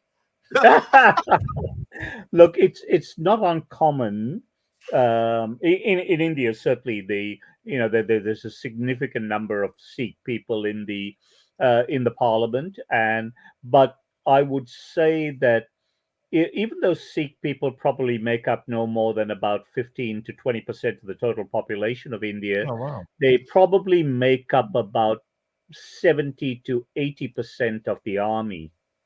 Wow. Yeah, they are an incredibly magnificent warring race, if you like. And the Sikh community. It's because they've already got a knife. Yeah. So it was the Sikh community that was at Gallipoli, with the Anzacs. And they lost quite a number of them. I think about 1,300 of them. And they've now named one of the streets here in Perth after one of the Sikh soldiers who was at Gallipoli. Yes, I saw that. Basil Zeplis was talking about it. It's up near the cemetery, I think, in East Perth. Yes, I must admit that I bitterly oppose that. because I would rather they have recognized one of the Aboriginal soldiers that went. Yes. I was Much quite more so. amazed. Yeah, Yeah. no, I was quite shocked when I heard that. I actually went and tried to find it, but I couldn't find it anywhere. Yeah. A final comment, I think, from Spooky Bedhead: Jehovah's Witnesses take over every aspect of your life. Apparently, well, not apparently. That's absolutely spot on, Spooky Bedhead. And it could open us up to another possible discussion about the likes of Jehovah's and the Mormons and Christadelphians and stuff. I'm sure. Hey, Scientologists. Yeah, Scientologists. There's a whole look. Even the smaller groups that kind of fly under the radar, which have some really. I mean, look, Potter's House. I mean, everyone's aware that Potter's House. I mean, wow, I was quite good friends and worked with some people from there a number of years ago, and it's a little scary. In relation to the question that Spooky said about something she heard about when people in America talk about how they miss leaving the church, no longer having a community, leaves a hole to fill. There's a lady who's just kind of made it onto the atheistic scene, if you like, whose name is Eve_was framed, who is a young girl whose father was a pastor, and she lived a whole Christian life, and she's come out and she's experiencing right now the flack from people who well, obviously you would never. Gone again, Rowie. Oh no, yeah, gone again. No, can you hear me? Rowie. Yep. Now we can. And she was saying, the amount of attack that she's experiencing. Beautiful young woman, just expressing how she, fell out of love with the whole Christian thing, doing her own thing now, and is just copying so much flack from so many people. Just ugly. You would not believe some of the language. Anyway, I managed to get hold of Eve, and she's promised to come on to this podcast once September is out the way. So hopefully we can get her on and get a fresh, new young American's perspective on awesome. I've been listening to her stuff for a while. her religious background and her growing up and why she did what she did. So really, really looking forward to getting hold of her and having a chat with her in November or October, hopefully October. She's very, very popular, very outspoken. That's okay.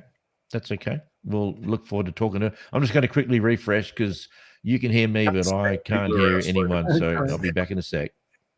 Well, as Rowie's refreshing his thing, I'm going to say goodnight to you, gentlemen. With my new job, I have to continue getting up really early in the morning to get there. Those bloody Christians, they're so weak. I know. It's all that late night Bible studies have worn me out. I've spent all of my effort there. I was just saying it's time for me to bow out for the evening. But you're gonna have to see what happens when I disappear for 5 seconds. You all just bail on me. I've got to go as well, so I will have to depart and leave you all to it. And I'm sure you will continue the conversation. Indeed, we will. And just while I think of it, Rich, when you disappeared early last week, you inadvertently switched us off. And I had the sense I pushed the wrong button. Yes, we were bewildered for a period, but then we worked out that I did a drive-by. We drank wine for a while. If I can't talk now. That's right. I'm gone.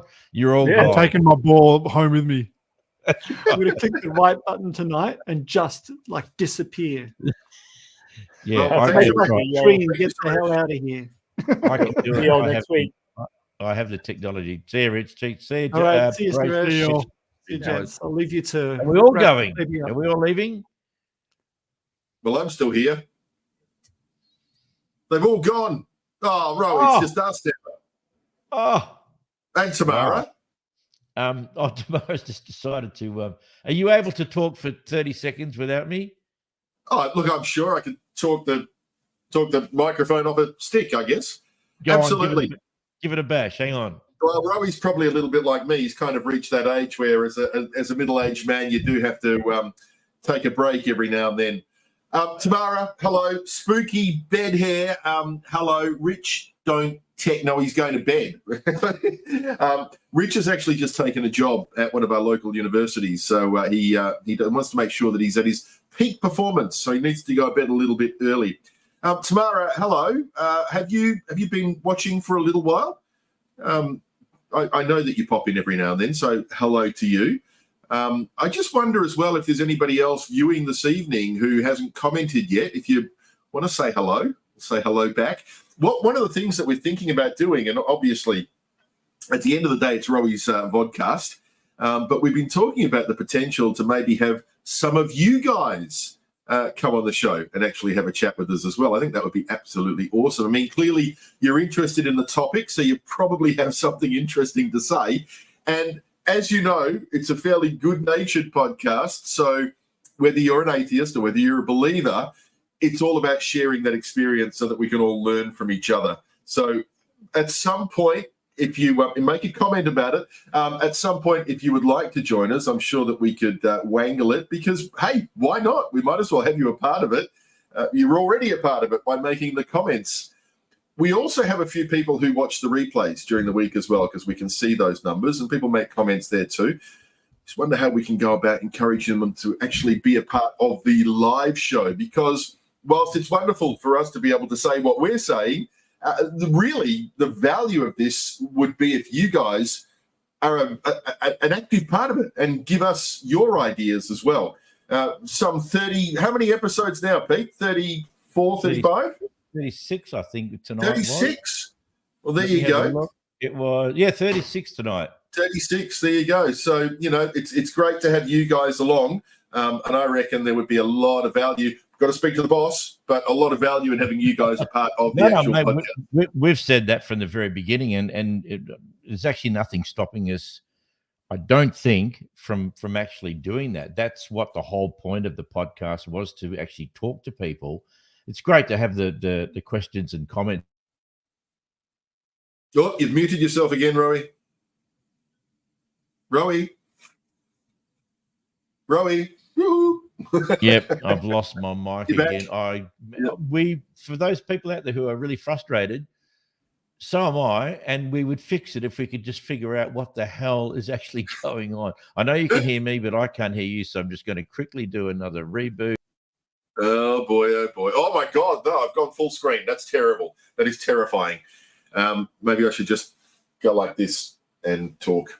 Because both Rowie and I have a background in radio, so I'm not actually used to being on the screen like this. So I actually find it horrifying when Rowie disappears. It puts me full screen. Thank you, Rowie. I absolutely. One of the things I loved about radio was the anonymity, that no one could see you. You just sit in the little glass box. That's it. Away you go. Except when I got the job in a place called Mandurah. For those who don't know, it's about an hour and a bit from Perth. And I was employed to be the new breakfast announcer or drive announcer on. And I got down there and there was a big new van with my face all over the outside of it. Oh, no. They didn't ask me if I wanted to do it. They just did it. And I was mortified. I went, that's not why I got into radio. You've just given me an identity. No. So they used the van to drive around town and scare all the children. So it is amazing, though, how people will recollect your voice. I mean, I swear to God, I would not recognize anybody from their voice. But no. I have been places and I've said something and someone's gone, you're that guy. And I'm like, how do you do that? Yeah, I know. I got recognized in a swimming pool in Thailand. Oh. Someone swimming, they heard me talking in the pool, and the guy came over and says, your voice. And I went, what about it? He said, I told my wife, we had a big argument on the plane about it, and I know it's bullshit. He said, but are you Rowie? And I went, yes, I am. Who are you? And he said, we're from Mandurah. We listen to you every day. And that was just freaky. neither you nor I could hold up a bank, because as soon as we go, this is a stick up, they'd go, shut up, Jace. Right. I missed out on a few from tomorrow. Good night, guys. Thank you, Rich and Suresh. Absolutely. Rich don't tech. Rich don't tech. What does that mean? From Spooky. Don't know. You can't see the comments. Hi, Jace. Oh, yes, I have. Comment. Yeah, I think Spooky might be saying Rich doesn't do technology. Ah, well, he does. He's a bit of a tech head. As Which most. kind? No need for that kind of language, Pete. Come on. Yeah.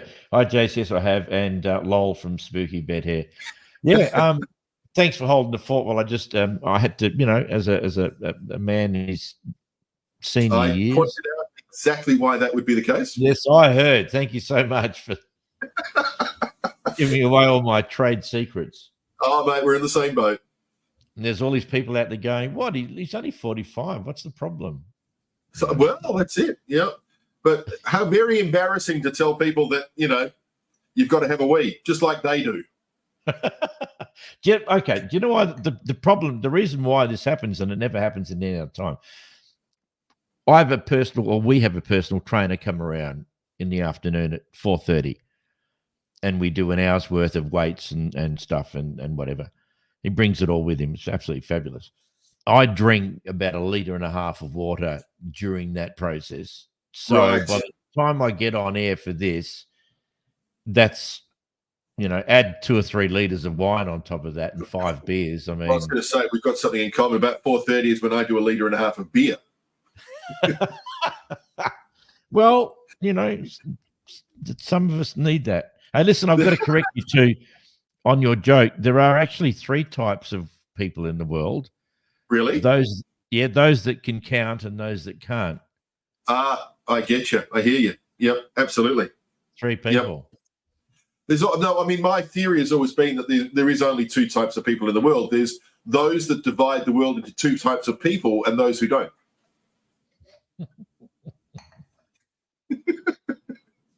I like it. And for those that are listening who haven't heard our modification of the 10 Commandments, we all agree there's only one, and that is One don't commandment. be a dick. Don't be a dick. Don't be a dick. That's the Australian way of putting it, though, Pete, isn't it? Well, if you do that, you have the absolute chance of being a beautiful human being. If you I take away agree. all of your But how would you say it if you were American? Oh, that's a good question. You couldn't say don't be a dick. That's right. What would you say? Yeah, that's a peculiarly Australian term, really. Yeah. Don't be a phallus. Yeah. I don't know. Don't be a knobhead. Don't be a I think- damn penis. I don't know. Because we could turn it all around so that it can be put on a T-shirt that people would be willing to wear. And I think, I've mentioned this before, it just needs to say, be nice. Please, just be nice. Yeah, but that's a bit cliched, isn't it? I know, it doesn't have the same cachet. No, because it has to be like an Australian, because there's another Yeah. word we would like to replace the word dick with, but Right. we won't, because we know people are offended. But there's a much better word, which I'm sure people can use their imagination and work out. Don't be. Yeah, that's right. How about we touched on this before, how about fair suck of the sauce bottle? Yeah, well, I love that. I'm not sure what anyone, because they have ketchup, you see, not sauce. True. Yeah. Fair suck of the ketchup doesn't work. Maybe we just put it out to the audience as well. Tell us what is the best analog of don't be a dick? Yeah. What would be an international? Well, it couldn't be an international way of saying it, I don't think. Spooky Bet here has come on saying it was a reference to Rich saying that he shut down the stream when he left. Oh yeah, absolutely. Well, I would have taken it up to him before he left. Spooky Bet here. But yeah, he did. He shut us down last week, and we were left flailing. One of my favorite words, flailing. Hey, Spooky, by the way, and I know this sounds weird because it's a non-sex, as in male, female name. spooky bed hair. But when I first saw that, like most people, I would have thought of a frizzy blonde-haired woman. Is that? Yeah, thankfully you've never seen me first thing in the morning. Yeah, I also have spooky bed hair. Well, I intend to keep that as a future, never to see you first thing in the morning. It is a laudable goal, and I encourage you. Look at that! You should see my hair in the morning. It's just out of control. Well, that's why I was asking you to get a haircut, because it's looking a bit. Oh, you were saying that to me? I thought you were talking to Rich, because Rich actually had a haircut. Oh, had he? Yes. Right. Yeah, no, I haven't had a haircut. This is the look. Well, that's the thing. I guess that's where you save money. You're fortunate. Because every cloud has a silver lining. Do I have to show you the photo from Secret Reasons again? I've seen it. That's some big hair going on right there. That's lovely. Hang on. Spooky bed hair. I'll show you some serious bed hair. Hang on a sec. Now we've motivated him to go and do something. He's going to bring you a photo of what it was like when he did have a whole bunch of hair, and it was a different color too. There we go. I can't point to it, can I? Because number 2. Second to the left. There's 4. This end. Hang on, I can do it this way, can't I? That's me there. That's my hair. That one there. It's almost like Ivor Davies. Yeah, well, he copied off me, so. Yeah, I see. Look at the hair.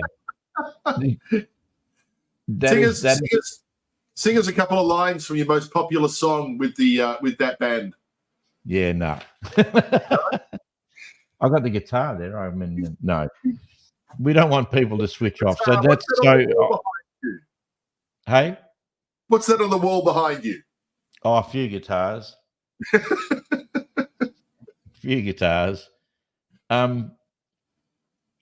Spooky bed hair's a bloke. A bloke? Wow. Do you have big hair?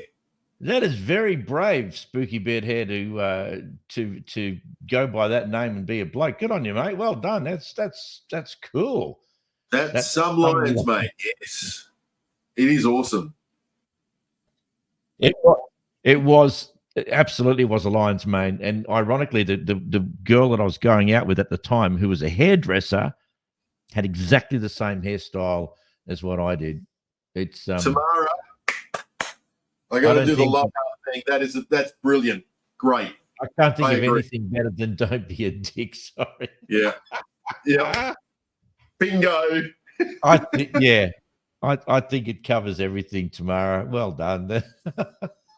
In such a beautiful, succinct Australian way. It's beautiful. Well, it's one of the few words where you can actually almost shame people, but the word "dick" is just such a part of our vocabulary. I mean, don't be a dick, mate. Just don't be a dick. It doesn't. Right.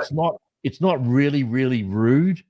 Yep. As opposed to the other word that we were talking about, which I'm not necessarily comfortable with saying anyway. But yeah, don't be a dick. It's fantastic. I love it. We need to get T-shirts made up. An atheist, a believer, and a pastor walk into a bar and tell you, don't be a dick. Lol, it never occurred to me that people would think that I was a woman from the name, but it happens quite. There's something feminine about spooky bed hair. Mainly that us conservative, fairly straight males, perhaps that's a little bit, I don't know. And the graphic, my guess is you're probably quite artistic, spooky bed hair. I think you probably have an artistic talent of some degree, whether it's art or music. I'm leaning toward art. And I think that's probably why you've used such a cool graphic. So we're going to have to change the name of this show now. You realise it's going to have to be an atheist, a pastor, a really good-looking guy, and a clairvoyant. Oh, is that me?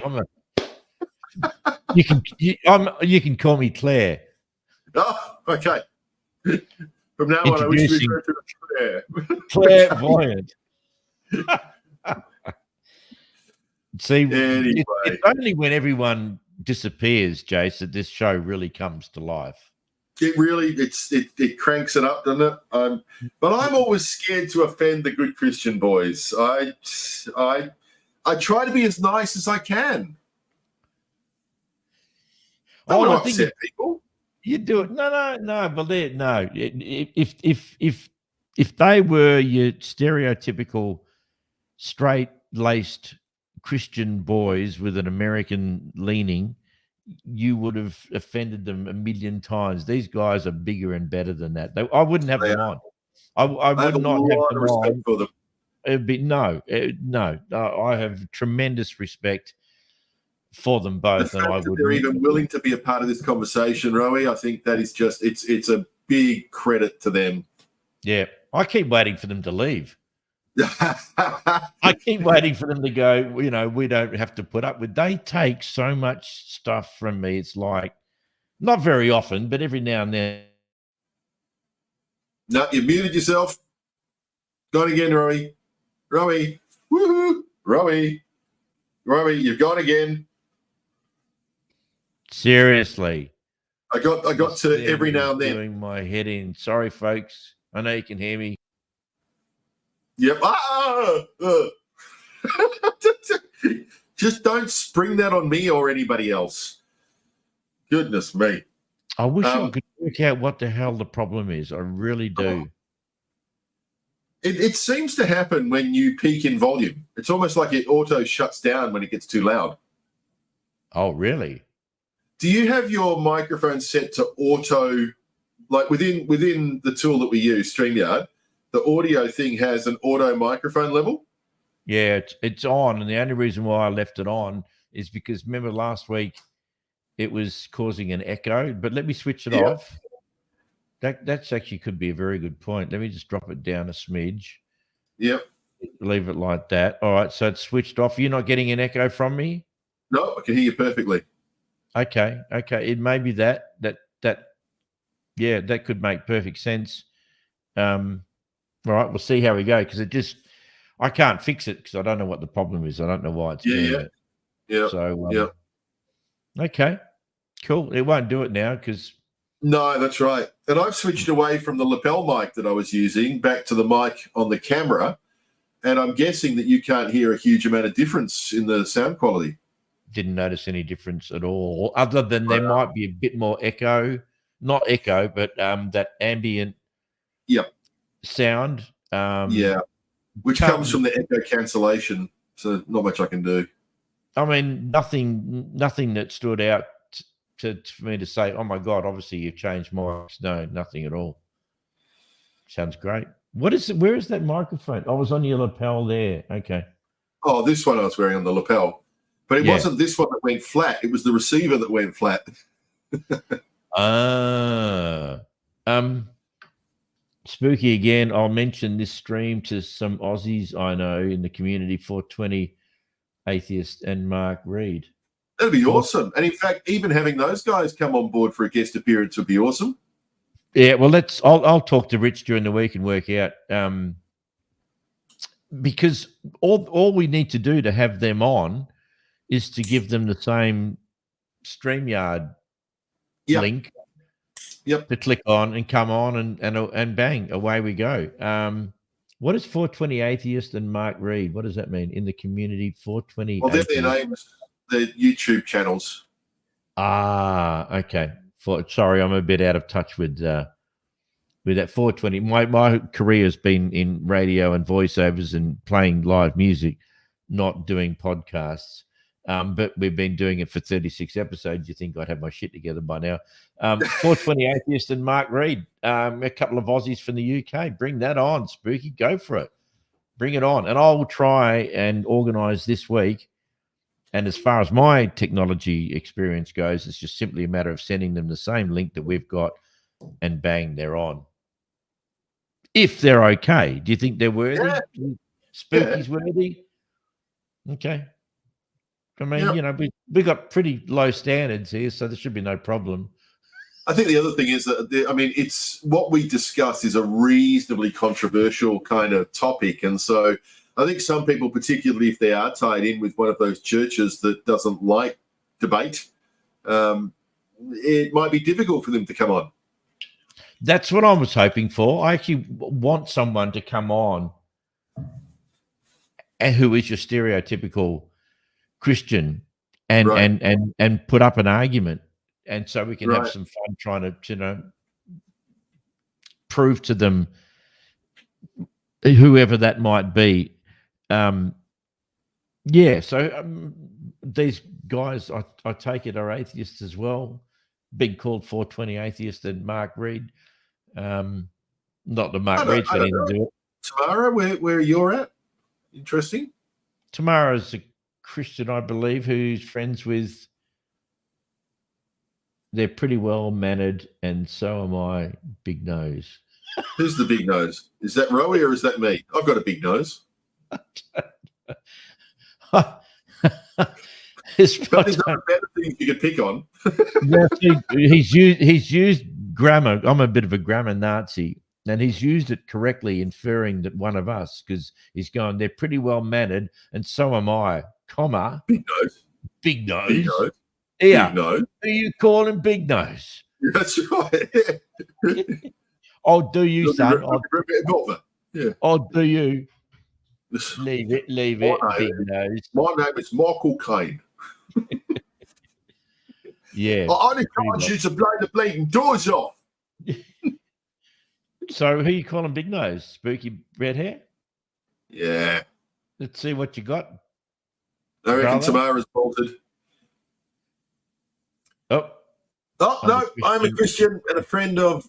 yeah. Oh, yeah. right. I knew that. Okay. Tamara has All right. been They're a sticking around even though they've gone. So thank you. We do our best to be respectful, Tamara. I think you've already worked that out.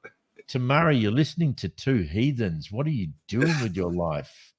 Blasphemous, heresiarchs. No, Tamara's a great supporter. Listens all the time. I mean, absolutely, you have no idea how much we appreciate it. Tamara, thank you so much. Even though you're friends with Rich and Luke, we forgive you No anyway. accounting for taste. So it's actually a life of Brian. Now, he's not the Messiah. He's a very naughty boy. Absolutely, mate. Life of Yes. Brian. Great movie. Yeah, I watched it again the other day. I don't know how many times I've seen it, but yeah, great film. So Spooky Bear, Bedhair, if you're willing to keep chatting, and Tamara, if you're interested in keep talking, talk about what you want to talk about. We're happy to do this. If you don't, we can disappear. Yeah, But bring it. Tell us. Ask a question. Make a statement. Let's chat. what is this? Hey, Rich, can you maximize the main speaker? Jace, is that tonight? Yeah, well, so the thing with StreamYard, like a few of the other video conferencing type apps, is that you can actually hit a certain key sequence, and what it does is it automatically detects who's talking and makes that one the biggest image. So Yes. you can still see all the other ones, but the Yes. speaker gets the focus. Yeah, I've seen that before.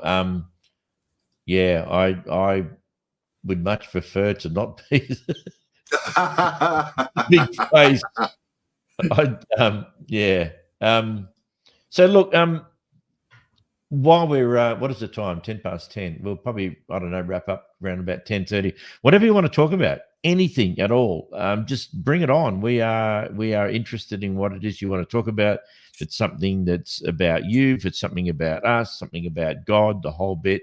Now's your chance. It's just us. It's very private. There's nobody else in the world listening right now. Publicly private. Rowie, just getting back to the topic of actually tonight's discussion, I did want to ask you this idea about the sense of belonging.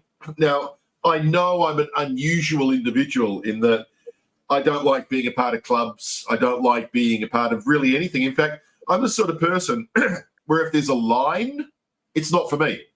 It's too popular. I'm not interested. I know that's a really weird approach, but that sense of independence, that sense of not needing other people and other groups to validate me, I feel like has held me in really good stead, because my emotions and my sense of self-worth are not dependent on other people's opinions. Is that normal? Well, it is in the sense that if you want to be a part of a group of people, you can still be absent from that, like just what you do. You've perfected the art of being involved with a group, but not being involved with the group, as it were. So you can be a part of this group.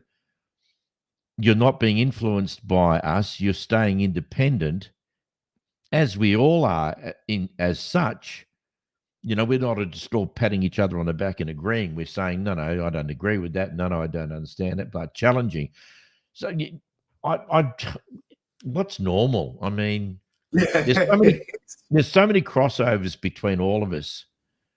To try and find some sense of normality or acceptability or whatever, I've got no idea what that even looks like anymore. Like a giant messy Venn diagram. And in the middle, when we all cross over with each other, there's don't be a dick. Yeah. I mean, I want to practice that as well as preaching it. When I say don't be a dick, there are times in my life where clearly I'm a dick, but not the kind of part that plays the major role. When I talk about don't being a dick, what I mean is by the old classic, do to people. If you don't want people to be dicks to you, don't be a dick to them. That's exactly what it is. Yeah. I want to be treated with respect and kindness. And if I don't give that out, how can I possibly expect it back? I'm kind and I'm generous. I'll help anyone out at any time, for no matter what it is. If you're on the side of the road, every single time I will stop and help them out. That very famous Dr. Martin Luther King Jr. quote is saying the same thing ever so slightly differently, where he says, you know, I can imagine a time, I'm paraphrasing, where, you know, my children will be judged not by the color of their skin, but by the content of their heart. Yes. Which basically is exactly the same thing. Judge 100%. Me on my actions, not on what I look like or anything else. Yes.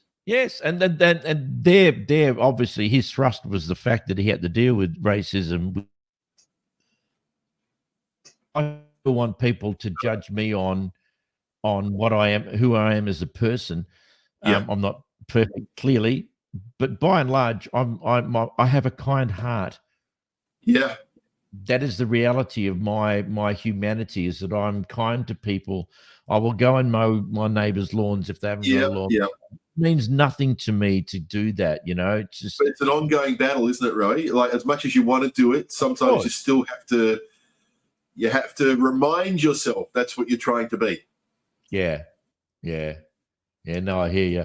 I don't have anything to ask. I'm quite happy just to listen to you guys. Wow. Nice looking guitars, by the way. I played guitar for about 35 years and managed to learn one tune. I like to do different finger picking and chord progressions. Wow. Acoustic. Yeah, go on, mate. Acoustic or electric? Spooky. I just lean over here and pick up my acoustic guitar. This is my Taylor. This is becoming so nothing to do with. Oh no!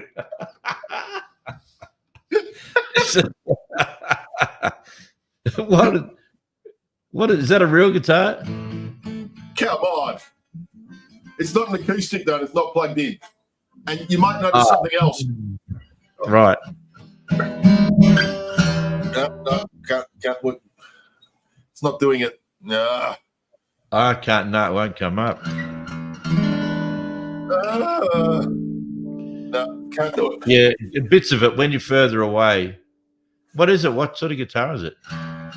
It's a. That's not showing either. I used to hold it there. Ahame. Yamaha. Uh-huh. Oh, it's a Yamaha. Oh, of course, it's back.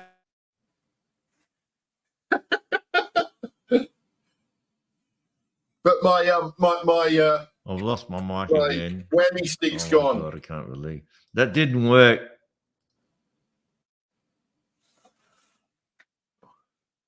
My whammy sticker's gone. Right. Anyway. I'd like to play it up here for you. Spooky. I have about 6, including 12-string nylon. Wow. Okay. Wow.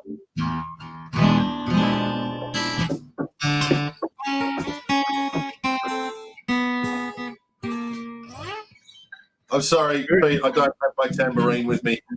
It's very very difficult playing guitar in this position. So rather than embarrass myself, I shall move away. You're one of those people, and I've known people like you, Spooks, that have a whole bunch of guitars but can't play them. That is it. It's like collecting them. I don't collect guitars. There's 100 guitars I would like to have, but I've only got the ones that I need, which you can see in the background. When I showed you this, Secret Reasons, that was the guitar in the background, the white one, which is a Roadster 2 series, a Strat copy that I played, and the other ones are just for mucking around. You should have kept the hair like a pelt. You should hang it on the wall. I hate it. I love not having to worry about hair. My whole life in a band was about hair. Really? A lot of effort.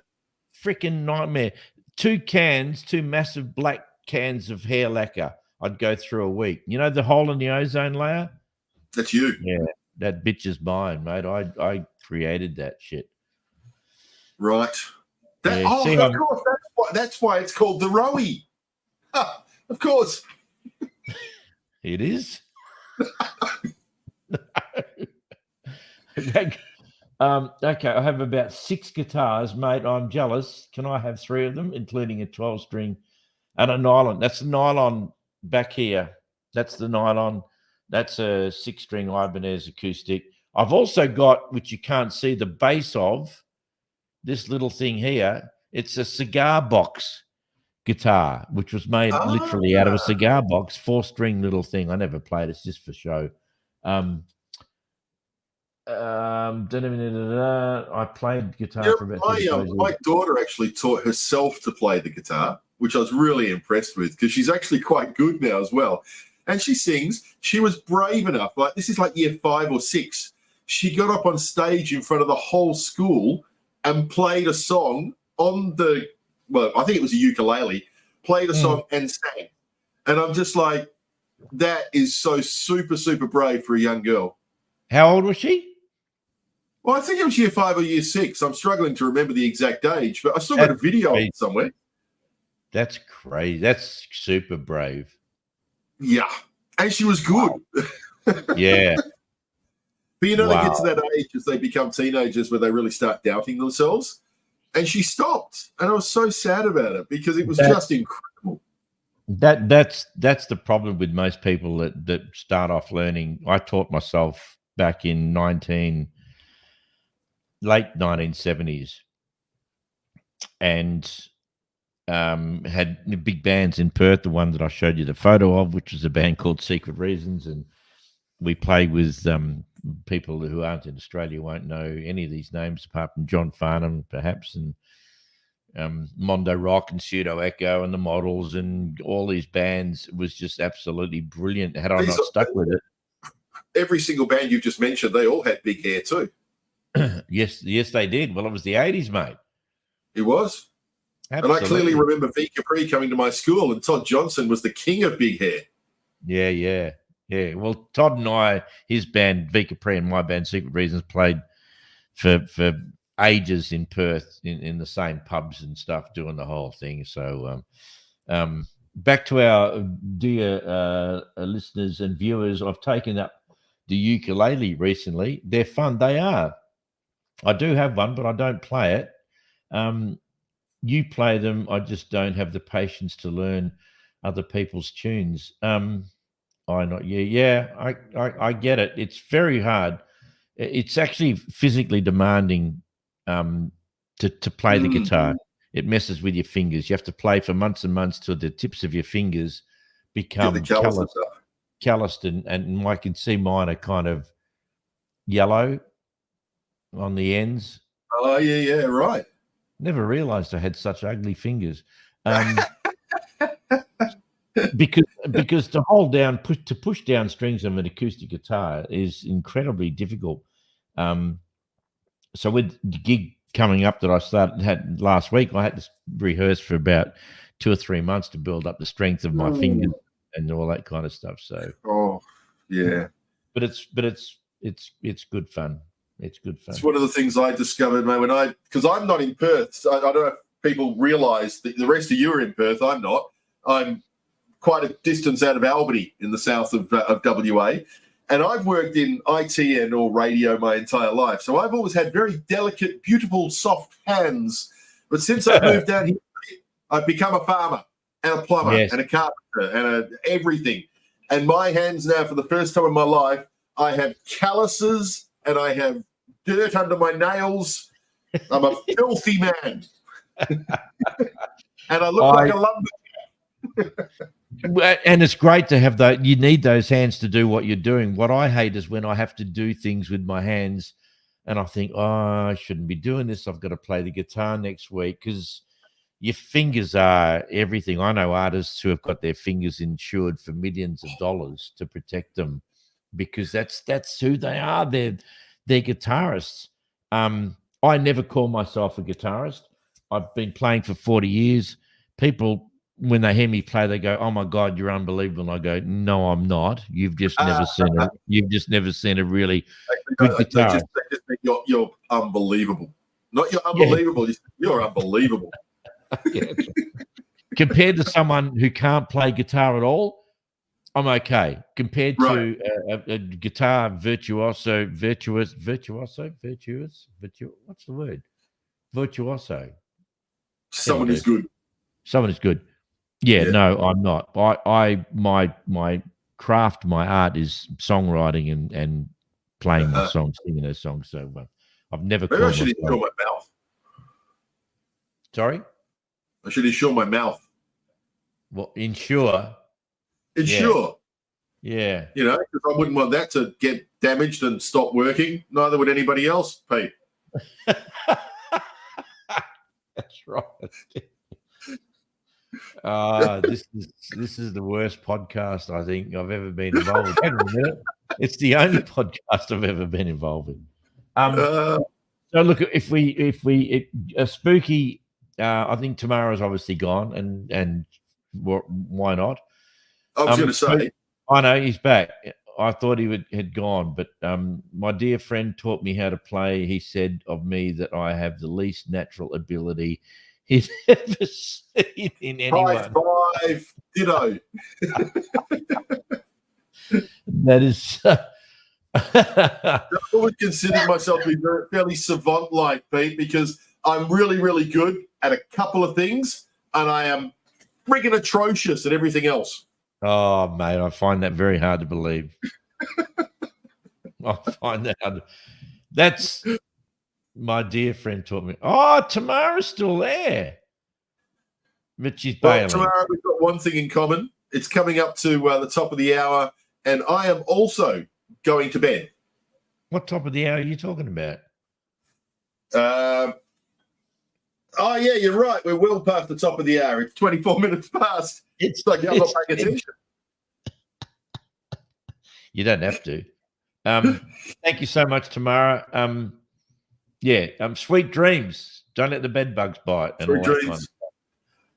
Thanks for tuning in to Pete FM. 24 minutes past 10, 16 degrees outside at the moment. Pete and Jace taking it right the way through. That's right. As you said, 25 past 10 at the moment. 13.4 degrees, looking for top of around about 26, sunshine tomorrow. Let's cross to Pete now for a traffic check. Thanks, guys. Really appreciate you. Spooks, you can hang around for a little bit, or should we call it a night? Take your time. Well, you got 6 more minutes of my time before you have to pay me overtime, Pete. Yeah, well, yeah, and your rate. Whew, I'm going to double it. to $2. You're going to have to add on more zeros on. I don't care which end, but Oh, okay, 0.0001. Oh, Pete, before we go, Yeah. I was having a discussion with my kids about dad jokes.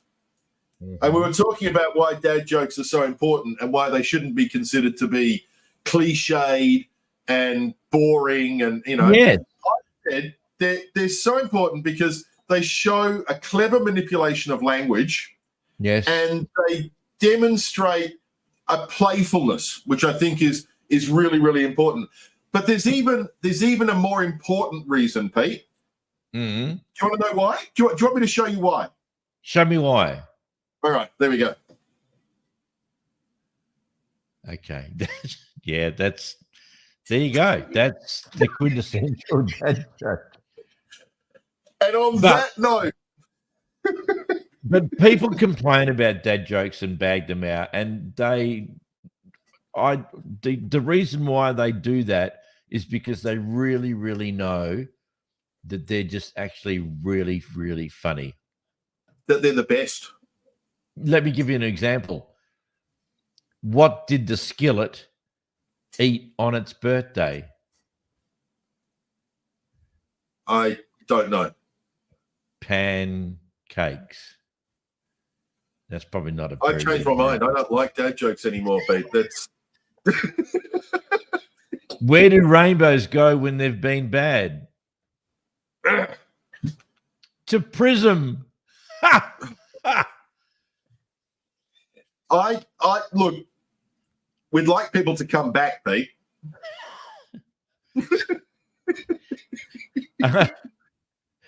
Dogs can't operate MRI machines, but cats can. Oh my goodness! You just built this up into something special. Don't bail on me only now. because I wanted to do my why joke. That's it. There's nothing else. That's all it was. It was a setup. So selfish. Anyway, hey, do you have Netflix, Pete? Yes, I do. Do a search for Steve Martin and Martin Short, their latest little concert thing they've done together. It's actually really good. It's really worth watching. Well, okay, I have seen one of theirs. When's this from? I think the latest one is called "A Night You Won't Remember for the Rest of Your Life." Night you won't remember For the rest of your life. for the rest of your life. Okay. I love It's a really good example of two blokes that obviously really love each other, yeah. but express that the Australian way of just sledging each other. It's fantastic. Oh, really? Okay, I've got to see that. I have got to see that. Right. It's a light sentence. I have nothing but time. It's a light sentence. Okay. Yeah. So actually, what time? What are we? 10:27 in Australia. It must be around about 10, 11 o'clock in the morning in UK. Is that correct, Spooky? It's 8 hours. Maybe 11 2 p.m. at night. 2 o'clock in the afternoon. What is it now? What is it here? 10. Nearly 10:30. Yeah, you're right. Early afternoon, yeah. Wow. What's the time there, Spooks? What's the time, Mr. Wolf? What's the time? And while we're just waiting, I just might play a little track that you might know.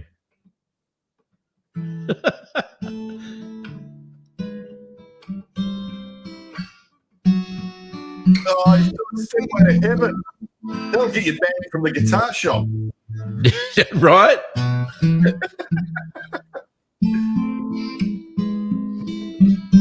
My fingers don't do what they used to do.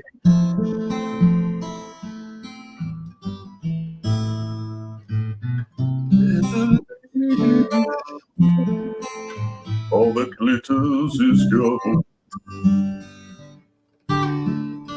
Anyway, that's enough of that. Yeah, it's the easiest way to get yourself kicked out. To 15:29. Don't do 24-hour clock stuff. I don't get that. 12, 13, 14, 15, 3:30.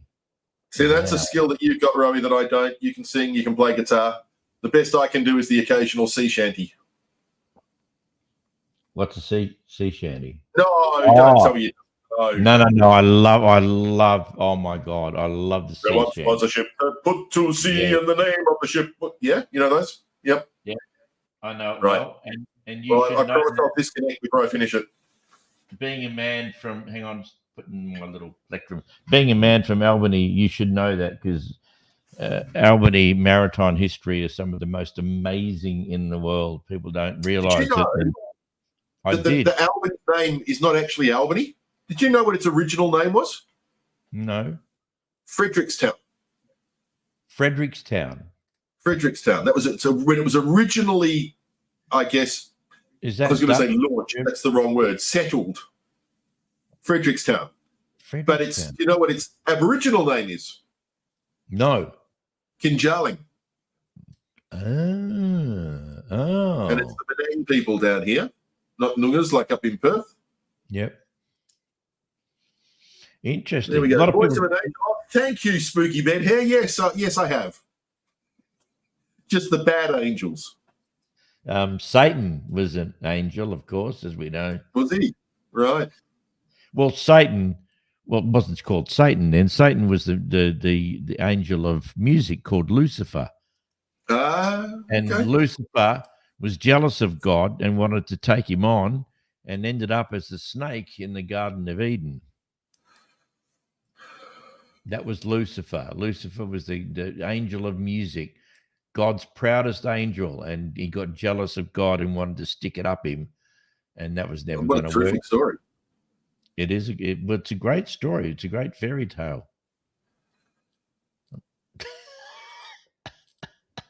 Moving right along, Pete. Yes, voice of an angel, spooky bed hair. That's a an over flattering thing to say about Jace, but never mind. I Maybe you have are- steak waiting for me, Pete. Sorry, There's steak waiting for me. steak. It should be nice. There is steak. The wife has cooked up a lovely steak. Yes. Actually, speaking of steaks, when I actually went and bought the meat this afternoon, our Yep. local butcher just down the road here in Mount Barker, he's That's only a not little down guy. the road.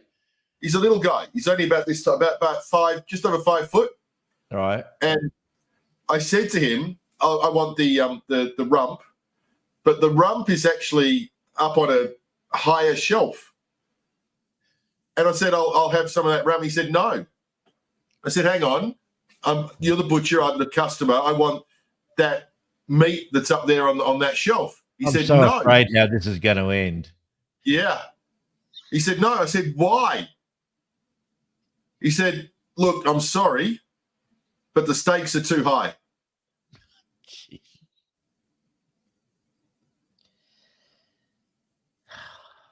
It's no need to be like that, Pete. You lost me I went down the road to Mount Barker as if it's close to where you are. Well, I've got to pick some nondescript suburb that's nowhere near where I am. Nondescript, apart from people like me who know exactly where the Shire of Plantagenet starts and ends. But it's a good joke. It's a good ribbing joke. Sure. Oh. Sirloin, You know, aren't you It's the offended? meat of it. Hey? Sirloin, aren't you offended? Look, Spooky Bedhead said, oh, John. And rightfully so. Yes. I think you I should chuck that. apologize. I think you should chuck that joke out. Oh, I see what you're doing. Hey? Yeah, you better believe it. You're riding on the tail of my joke. All right. Oh. Let's wrap it up. Thank God we're not paying for this.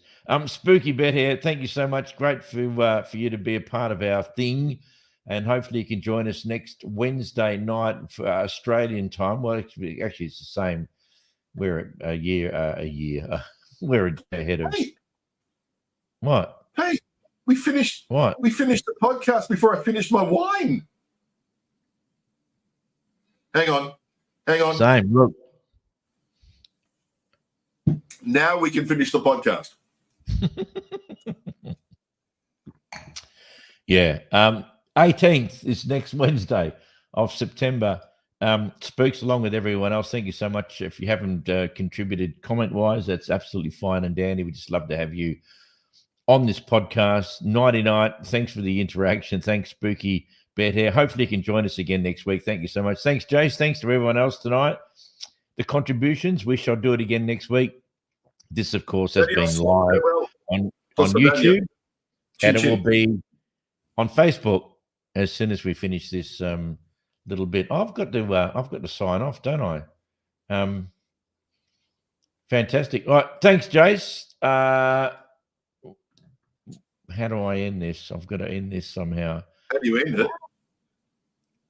Here it is. All right. Cheers, mate. Catch you, Jace. See you, man. See you later. Catch you guys.